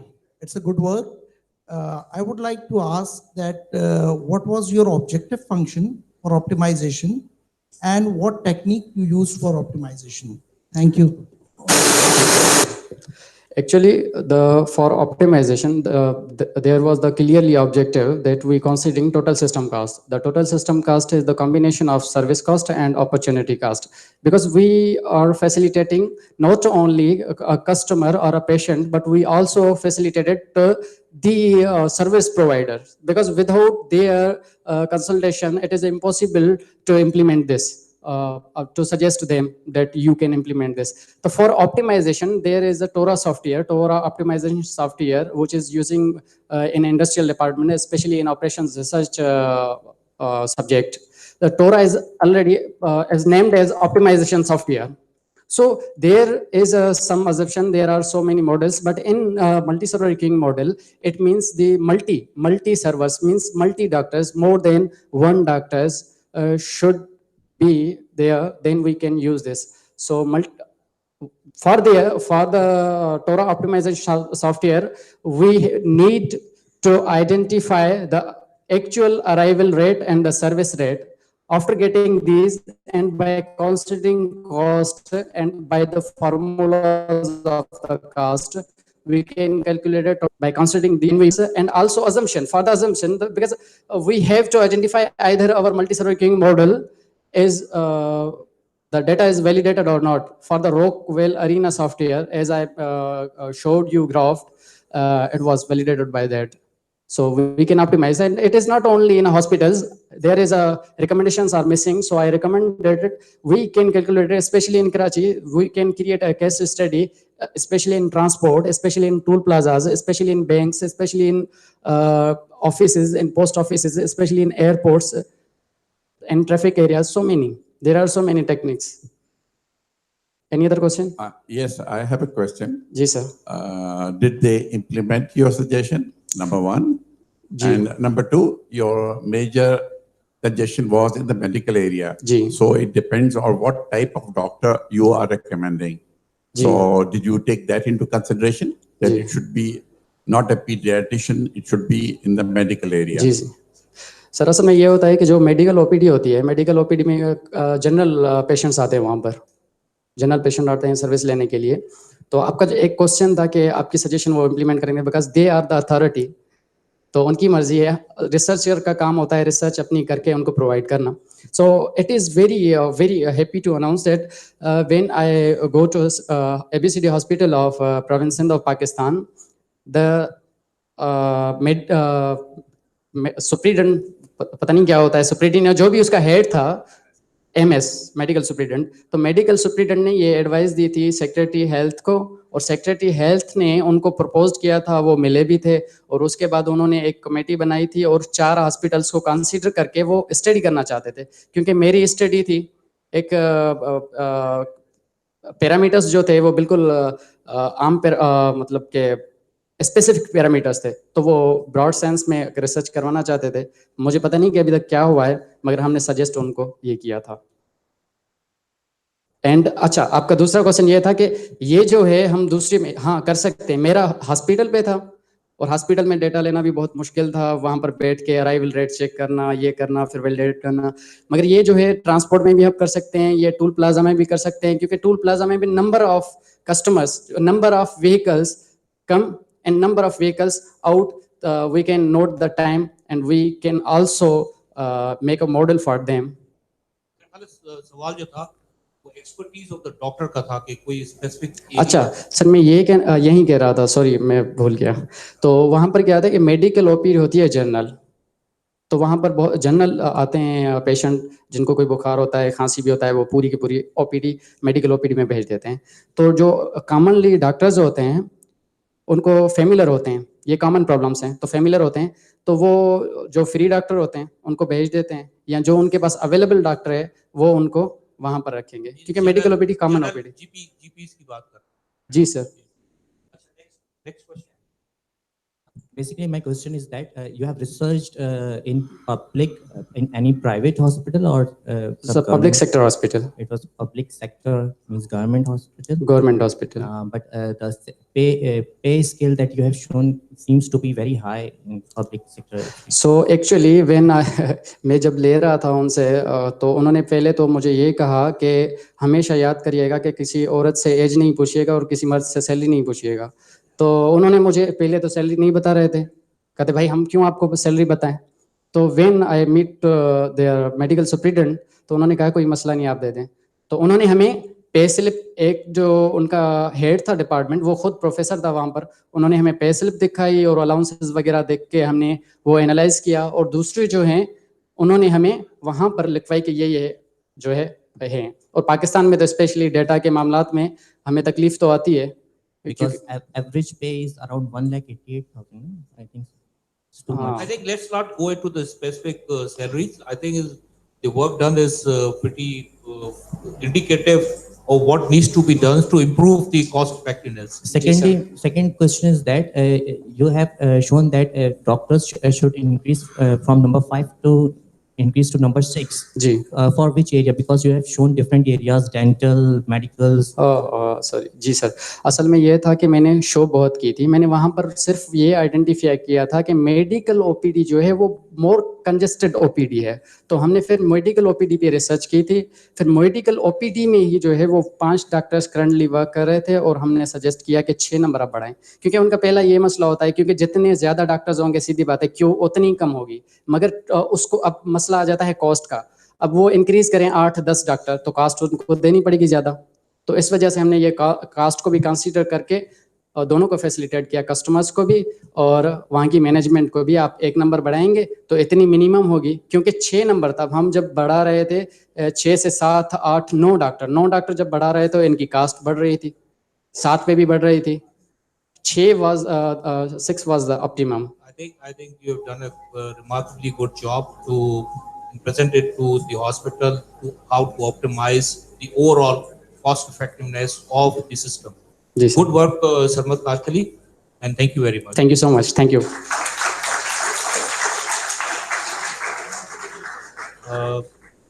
I think we are pressing for time, so let's ask the next presenter, who is going to present on the topic of comfortable waiting time of patient at the OPD with varying demographics. I think this is slightly different from the previous presentation, that the last presentation was addressing the cost effectiveness, and now this presentation is going to be the demographical effect, which is kind of a social effect.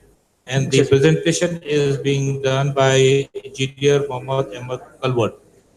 Kalwar sir, all yours. Thank you, sir. So my topic is comfortable waiting time of patients at OPD with varying demographics. So demographics we consider it as gender, age, and visiting time. Visiting time means some patients visit for the first time, some patients came for the follow-up to the doctors. So, okay, so these are the contents of my presentation. Problem statement, introduction and literature, research objectives, research methodology. And research methodology, these are research methodology is subdivided with research area, research instrument, sample size, data analysis software, hypothesis development, data analysis, and results and discussions. In last conclusion and references. Problem statement. Patients with varying demographics. Demographics, we have considered three demographics only: gender, age, and visiting time. We mean visiting time is that some patients, as I mentioned earlier, that some patients visit for the first time at OPD, and some patients are coming to the OPD for the follow-up. Matlab, they are recoming to the OPDs. And in this study, Mr. Samad has presented the study, which was representing basically the public sector hospital, but this was conducted in private sector hospital of Karachi. And it was simulation-based studies, and in that study, the patient satisfaction was considered, and this is basically the portion of that research, and this is the part of my ME research. Patients with varying demographics arrive at OPD in order to see the doctor or for the medical procedures, etc. So the main critical factor which influences their satisfaction greatly is basically the time they spend at the healthcare unit. It is OPD or the hospital. So therefore, it was required to investigate the comfortable waiting times of patients with the varying demographics at OPD, so that the management can alter the policies in order to maintain the good customer service. This was the problem. So here's the introduction. Patient flow in hospital is particular interest of the researchers and that of practitioners, with the assumption that on improving the patient flow, there would be significant impact on the patient satisfaction and on the quality. The perspective of the patient satisfaction attention in hospital care in recent years, because the hospitals are playing the great role in the development of city, Pakistan or any country. Economic growth is greatly dependent on the healthcare of any country. Service quality and patient satisfaction are in the close relationship. Good service quality gives out the encouragement to the patient to go for a strong relationship with the particular hospital. Service quality, according to the Kotler, is basically the difference between the real and expected of customers supposed to be provided to the customer. The image and patient satisfaction are important factors for the companies to influence both tangible patient loyalty for recoming and recommend to others.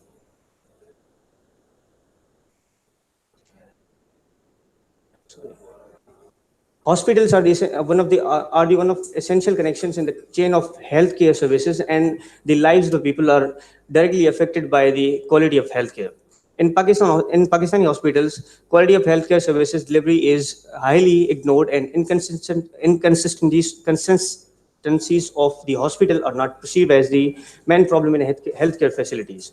The patients' visit to the hospitals are observed to be increasing with the increasing population, because in the context of relationship between health and development, Pakistan is at the main intersection between the sixth highly populated country with the population of 191.71 million with the growth rate of 1.91%. Therefore, due to continuously increasing population, healthcare services also need to be enhanced and improved so that the people can be provided better healthcare by the government. Different patients hold different expectations based on their knowledge and prior experience, and are therefore likely to change with accumulating experiences. Patients with lesser expectations usually have a higher satisfaction rates, and it is evident from a cross-section survey conducted at the outpatient department of Civil Hospital, Karachi. This is my research objective, that to reveal the differences in comfortable waiting time of arriving patients in accordance with the known demographics. And let me clear you what is the comfortable waiting time. The amount of time which a customer can spend in OPD or in the system, hospital or anything, or any medical unit, how can he be comfortably wait in that particular unit? That is comfortable waiting time. So we are basically reflecting the behavior of people who are arriving at the OPDs and the hospitals and medical units, whatever they are. So OPD of gastrology of ABC department, ABC Hospital, Karachi, because of the confidentiality, we can't reveal the name of that hospital. This instrument was basically questionnaire. Sample size was 200 samples. We distributed 250 questionnaires, and among those questionnaires, 225 questionnaires were collected back from the patients, and 25 of the questionnaires were not completely filled. So that's why we rejected the 25 questionnaires. Data analysis software was a statistical package for social sciences, version 22. Research methodology. At the very first, the hypothesis development, the hypotheses were developed. There were three hypotheses. The first one was comfortable, these were alternative hypotheses. Comfortable waiting time of males and females in the OPD is same. Hypothesis 2 was comfortable waiting time of patients belonging to different age groups is same. Hypothesis 3 was the comfortable waiting time of patients with the different OPD visiting time, that is first, second, or third, etc., is same. So these were the hypotheses. The analysis procedure was the sequence of analysis present, which is present in this paper, is basically the simple frequency distribution at the very first, and then normality of the data was checked by using SPSS software, and then the Mann-Whitney U test and Kruskal-Wallis test were used for the testing of hypothesis. Gender distribution was presented as males were basically 65, which came out to be 32% of total sample, and 135 for females, which was calculated to be 68%. Age distribution, the age was basically categorized into 4 groups: teenagers, youth, young people, and middle-aged people, and the old age people. So the age limits are given in the graph.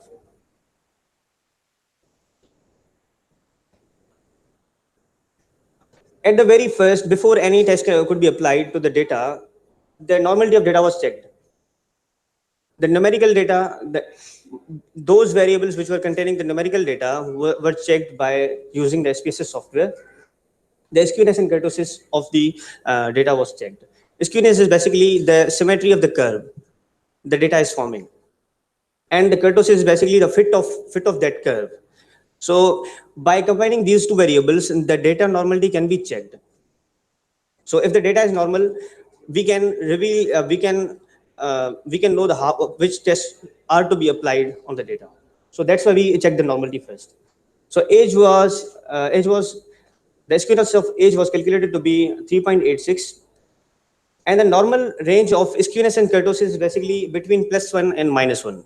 If the values are increasing from +1, the values are not in the range of +1 and -1, then the data will not be considered as normal. So that's why we named the age as not normally distributed, because the skewness is increasing from 1, and the kurtosis is also increasing from 1. So the interpretation of that data was right skewed data. If the value was supposed to be negative, then we will interpret that data will be as negative skewed data. Monthly income was the skewness of monthly income came out to be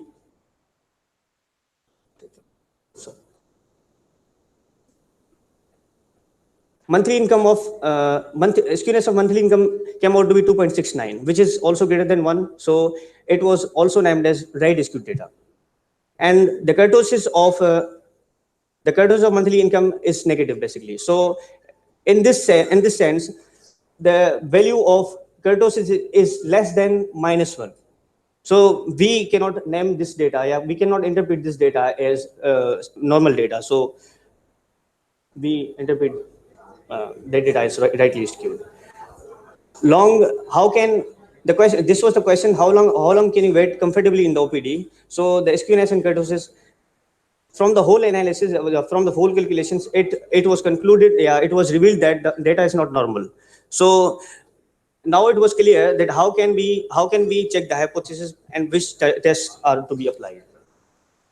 So for the hypothesis 1, which was comfortable waiting time of the patient, males and females in the OPD is same, the Mann-Whitney U test was applied, because when there are 2 categories of the data, because since we are considering here males and females, so there are 2 categories on which the data is based. So we are applying Mann-Whitney U test for the data, on the data for the hypothesis to be tested.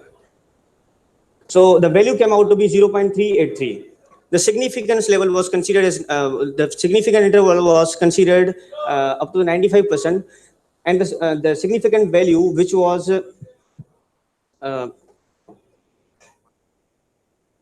basically this value is 0.383, and the normal range is 0.05. If the values are greater than 0.05, you can accept the hypothesis. Matlab, the hypothesis will be accepted.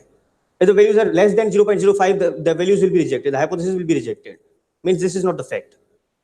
So the second hypothesis was tested by the Kruskal-Wallis test, because here there are more than two groups, age groups. So the Kruskal-Wallis test was used, and the p-value came out to be 0.026. This means the data is not following. The data of age groups is not following the same sequence or the same means, so that we cannot reflect the same comfortable waiting times of patients with the different ages. So this hypothesis also this was rejected. And why this was rejected? The table is given here. You can see here, this is pairwise comparison of the data, middle-aged and old-age group, the pairwise comparison, and their significance came out to be 0.269, which is considered to be significant because it is greater than 0.05. The problem is here, middle-aged and young-age people, their means were compared, and the value came out to be 0.023, which is less than 0.05, which means that here the comfortable waiting time of the middle-aged group and the young group is basically not same. And on the third arrow, the middle-aged and teenager group was basically the means of the teenagers group and the middle-aged group was also conflicting. That's why the value came out to be 0.1016, which is also less than 0.05. So that's why we rejected the hypothesis. And on the same time, the value here is 0.05 exactly. So that's why these three values disturb the main value, average value of the hypothesis, and that's why the hypothesis was rejected. Second hypothesis was rejected. And third hypothesis was also tested by using Kruskal-Wallis test, which was comfortable waiting time of patients with the different OPD visiting time is same. The value of that hypothesis the p-value of that hypothesis came out to be 0.865, and which is greater than 0.05, so it was accepted.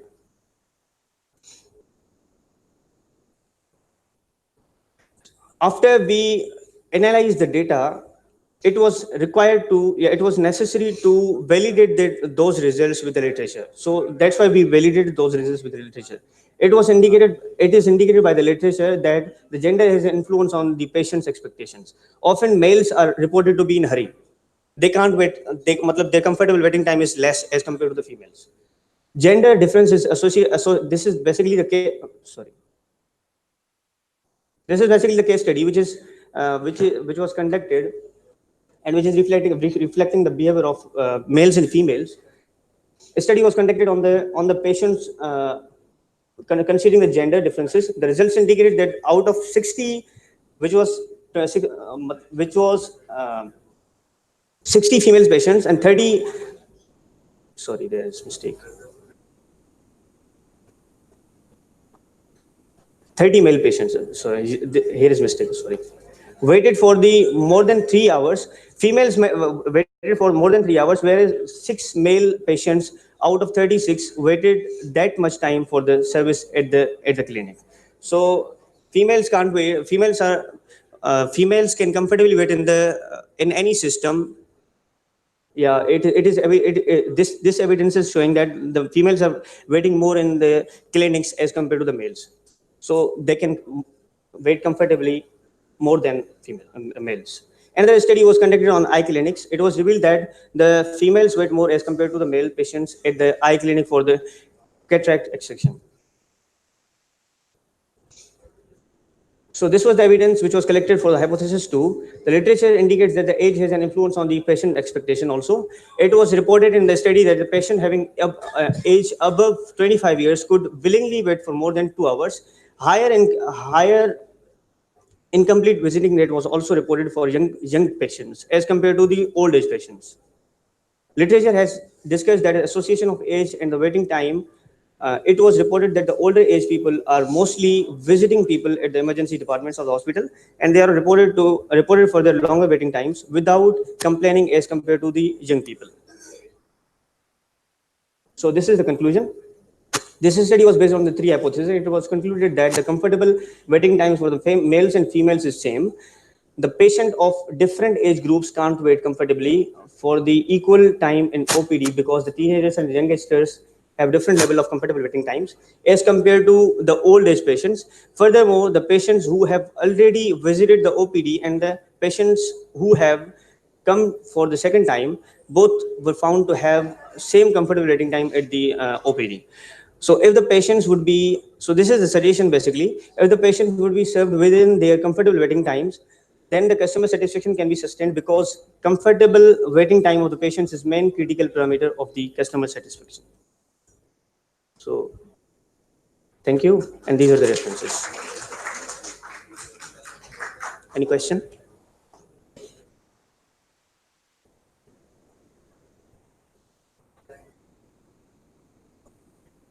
No question. If use Crisquall test for your hypothesis testing? Because in age groups there are in the data of age basically there are 4 groups. So if the groups are aging, if the groups are increasing from 2, if they are more than 2, so you cannot apply the man with EU test. That's why we changed the test. But your sample size was about 200, no? And all your data was not normal. So you don't need to do the normal distribution. So I have checked for the normal distribution, and the data was not normal. Okay, but I think your statistics is not the parametric. It is non-parametric analysis. Exactly. So you must have a chi distribution test for this, rather than normality test. We can also use that, but if the data is normal. Yeah, but this is not normal, no? So you need to do this chi-square distribution test rather than normality test.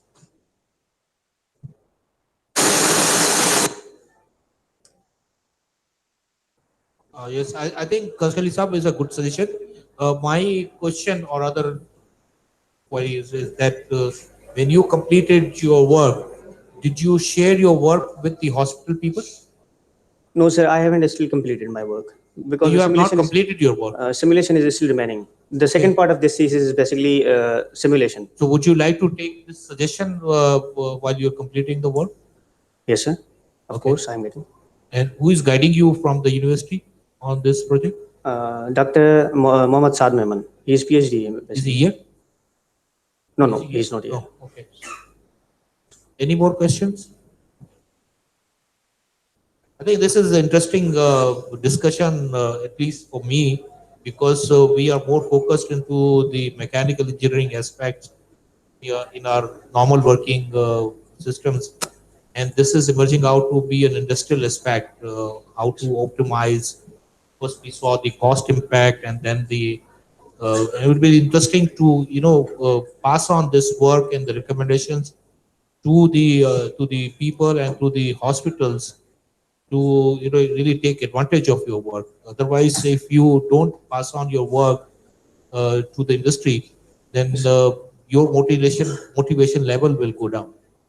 Yes, I think whoever is taking the recommendation of the conference should take it as a point that all these recommendations should be passed on to the specific industry. Yes, sir. Thank you very much, Ashkari. Okay, thank you very much. Now I will request Engineer Dr. Mohammad Tufail, Pro-Vice Chancellor, NED University, Dr. Mubashir Ali Siddiqui, Chairman Mechanical Engineering and co-convener of this conference, Mohammad Ejazul Haq Saab, GMK Electric and member local council IEP, Engineer Jilani Yusuf, co-chair Mechanical IEP Karachi Center, to come forward to distribute the memento.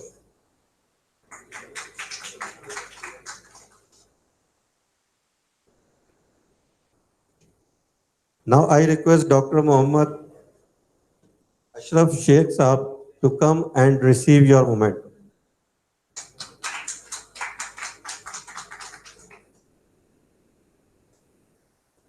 I request Mohammed Jamil Saab to come and receive your memento.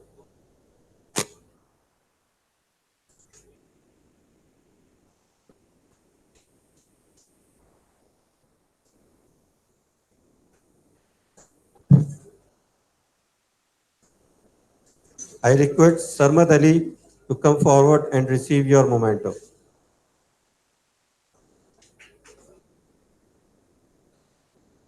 Mohammad Ahmed Karwar, please come forward and receive your memento.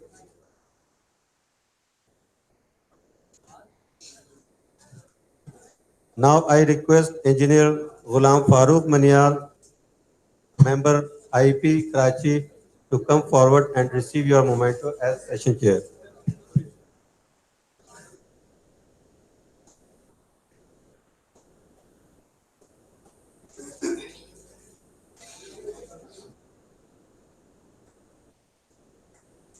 Now I request Engineer Dr.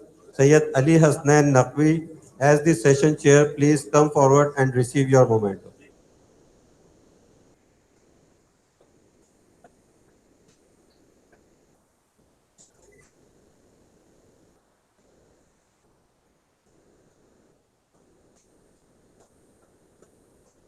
Thank you very much, sir. This is the end of this session. Now we have the prayer break and then the lunch break. After break, we will have the last session and then we have the ending ceremony. Thank you very much. Hope to see you in the next session.